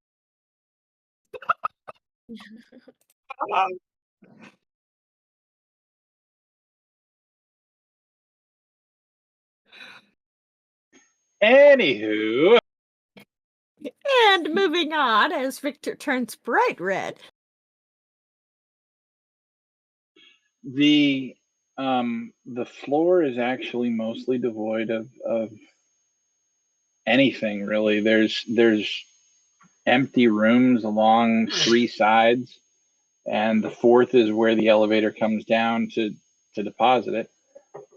There's a few couches, some plants, but other than that, there's really nothing here. It seems to be a reasonable place that you can turn into something else, however you want to do it. So Well, it is full of something. It's a start.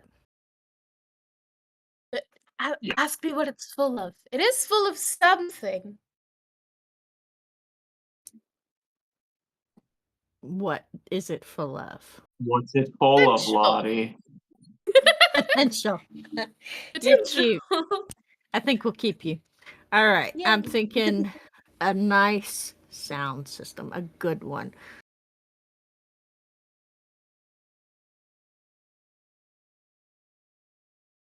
I agree with And I'm that. going to pull out a measuring tape and start measuring. Right. So what do we have like free fucking reign with this? If you don't ask any questions, then yeah, there is. Yes, we have free reign. So Why? so basically, so what you're saying is we can add in an entire full bar, right? Sure. Obviously. That is kind of what free reign means. You I Don't comprehend ask that statement, questions, right? and you won't have any. If you don't ask any questions, then you won't have any problems.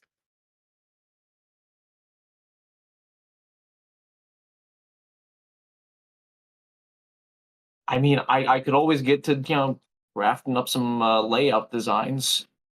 Tell me what you guys want, and I'll draft them out. I want it to be very cool, so just jot that down. That I can't work with vagueness like that. We're going to need an emblem for the door, something understated, elegance. Understated but cool and like hip, but not too much. You understand? No. All right, so this is going to be for the second generation vampires, so maybe something with the 2, Gen 2. Because eventually all of them are going to have to go into torpor anyways. Or maybe we could call it the Awakening. The Awakening. Kimberly Ooh. is gleefully throwing stuff at the wall to see what sticks. I like the neon coffin. Is coffin too on the nose? Probably, since I don't know anybody that actually sleeps in a coffin. Neon gravestone.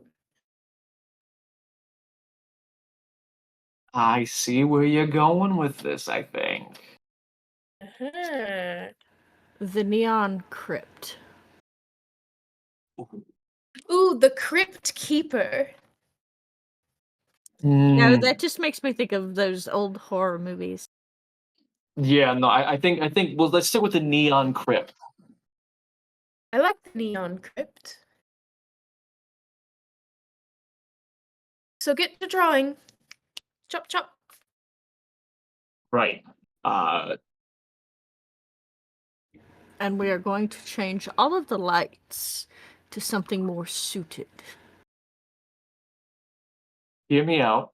We replace some of them with black lights. Very cool. And it will be easy to find the body fluids to clean up afterwards. Yeah. Yes, it would. You're being very considerate.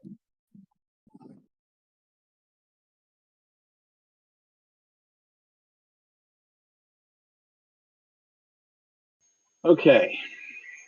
Charlotte. Yes. Well, okay. The three of you continue to plan and plot about this, and I'm assuming you go home afterwards. Yes. Mm-hmm. Yeah. Charlotte. Well, let's talk for a second about your character's social media habits. Would love to. You have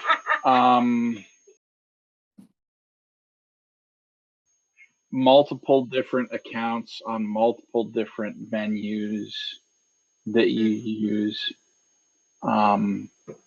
Do you check them all daily? Are you constantly plugged in, or do you have like a schedule where you wake up, you shower, and then you check your accounts and deal with them, and then go about your day? Do you what is it that you do? How does she treat her social media? Yeah, so there's one main account called Lottie's Hotties on Instagram. That's probably an actual Instagram account, but it's not mine. Lottie's Hotties on Instagram has 2.5 million followers. And before it was very like vlog style, like she had a lot of pictures of herself or of her and her friends and what she was doing and what she was up to.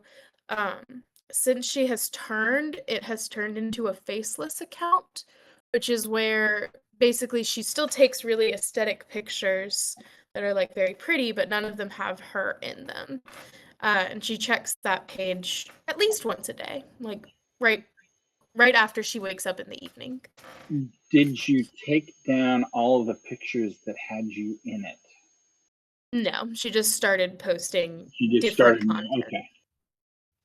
And so that's That's one you check at least once a day. You've got more, I'm assuming, though, right? Oh yeah, she has a bunch of like, it's called a Finsta if you're cool like the kids are, where it's a fake Instagram account that doesn't appear to be her, but it is her. And then she also has like ones that are private for her friends or like people that she actually cares about. And she checks like twice a week. Okay. You you each go to bed for the evening, and when you wake up, you go about your days. A few days pass since the concilium meeting. You wake up on a Friday, Charlotte, and you open up your Instagram account, and there is a private message in your inbox. She usually ignores them, but this one's at the top, like as she's just kind of clicking into it. So Mhm. she sees the like preview of whatever it is, like the first 5 words of it. The weird thing is, this one appears to be from you. Oh, that's upsetting. That gets her to click into it. From Lottie's Hotties to Lottie's Hotties. Where's the money? She types back, Wells Fargo on 2nd Ave. It sends, and then a second later, your account dings again from Lottie's Hotties to Lottie's Hotties. Well, there's Wells Fargo on 2nd Ave.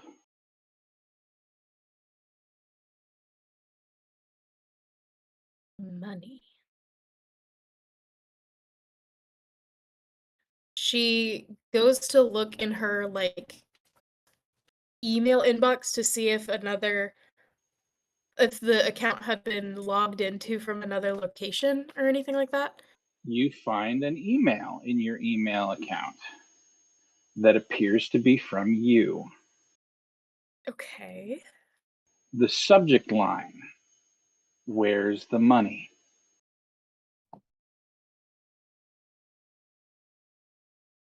She answers, in the same place as Troy Aiken. About a second later, the email dings, and you see from you to you, in the same place as Troy Aiken. She goes and looks at her texts to see if anything's there. You do not see a text. Okay.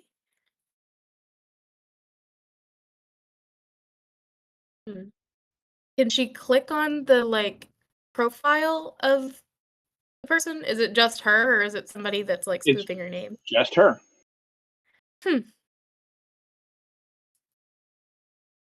Weird. She gets up and starts walking around the apartment. Ollie Ollie Oxenfree, if you're in here, legally you have to tell me. No answer. Who?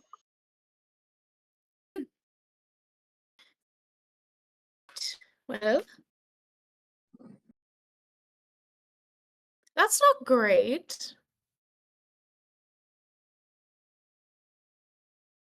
She looks back to her phone and looks through like all of her apps to see if there's anything anywhere else. Every single social media app that you have, on every account that you have, has a similar message. From that account to that account, where's the money?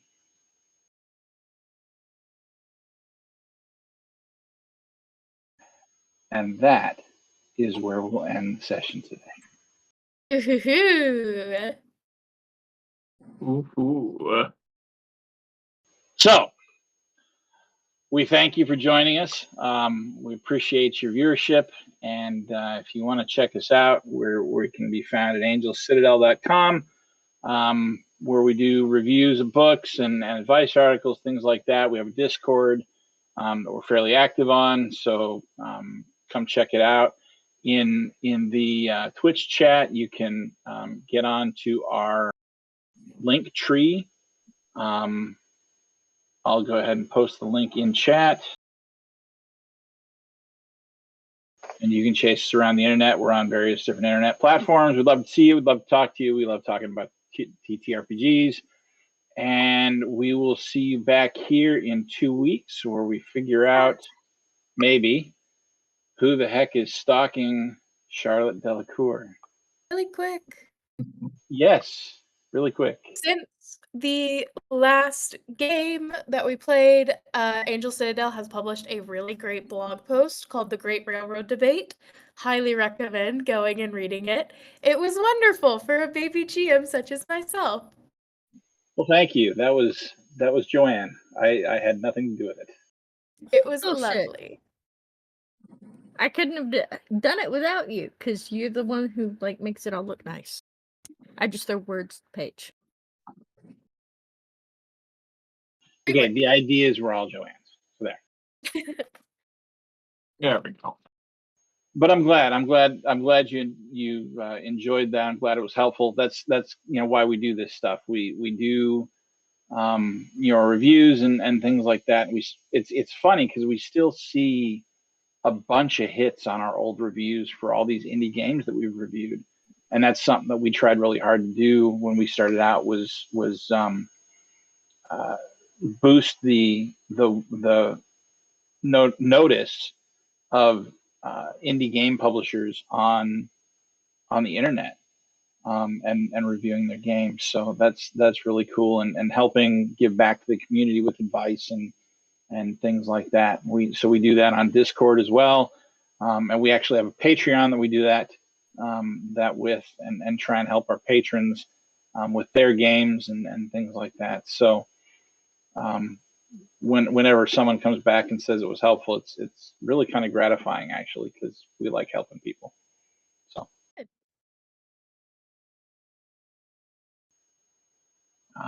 other than that, I think we'll see you in 2 weeks. And from our Citadel to yours, happy gaming. Happy gaming. Gaming. Bye.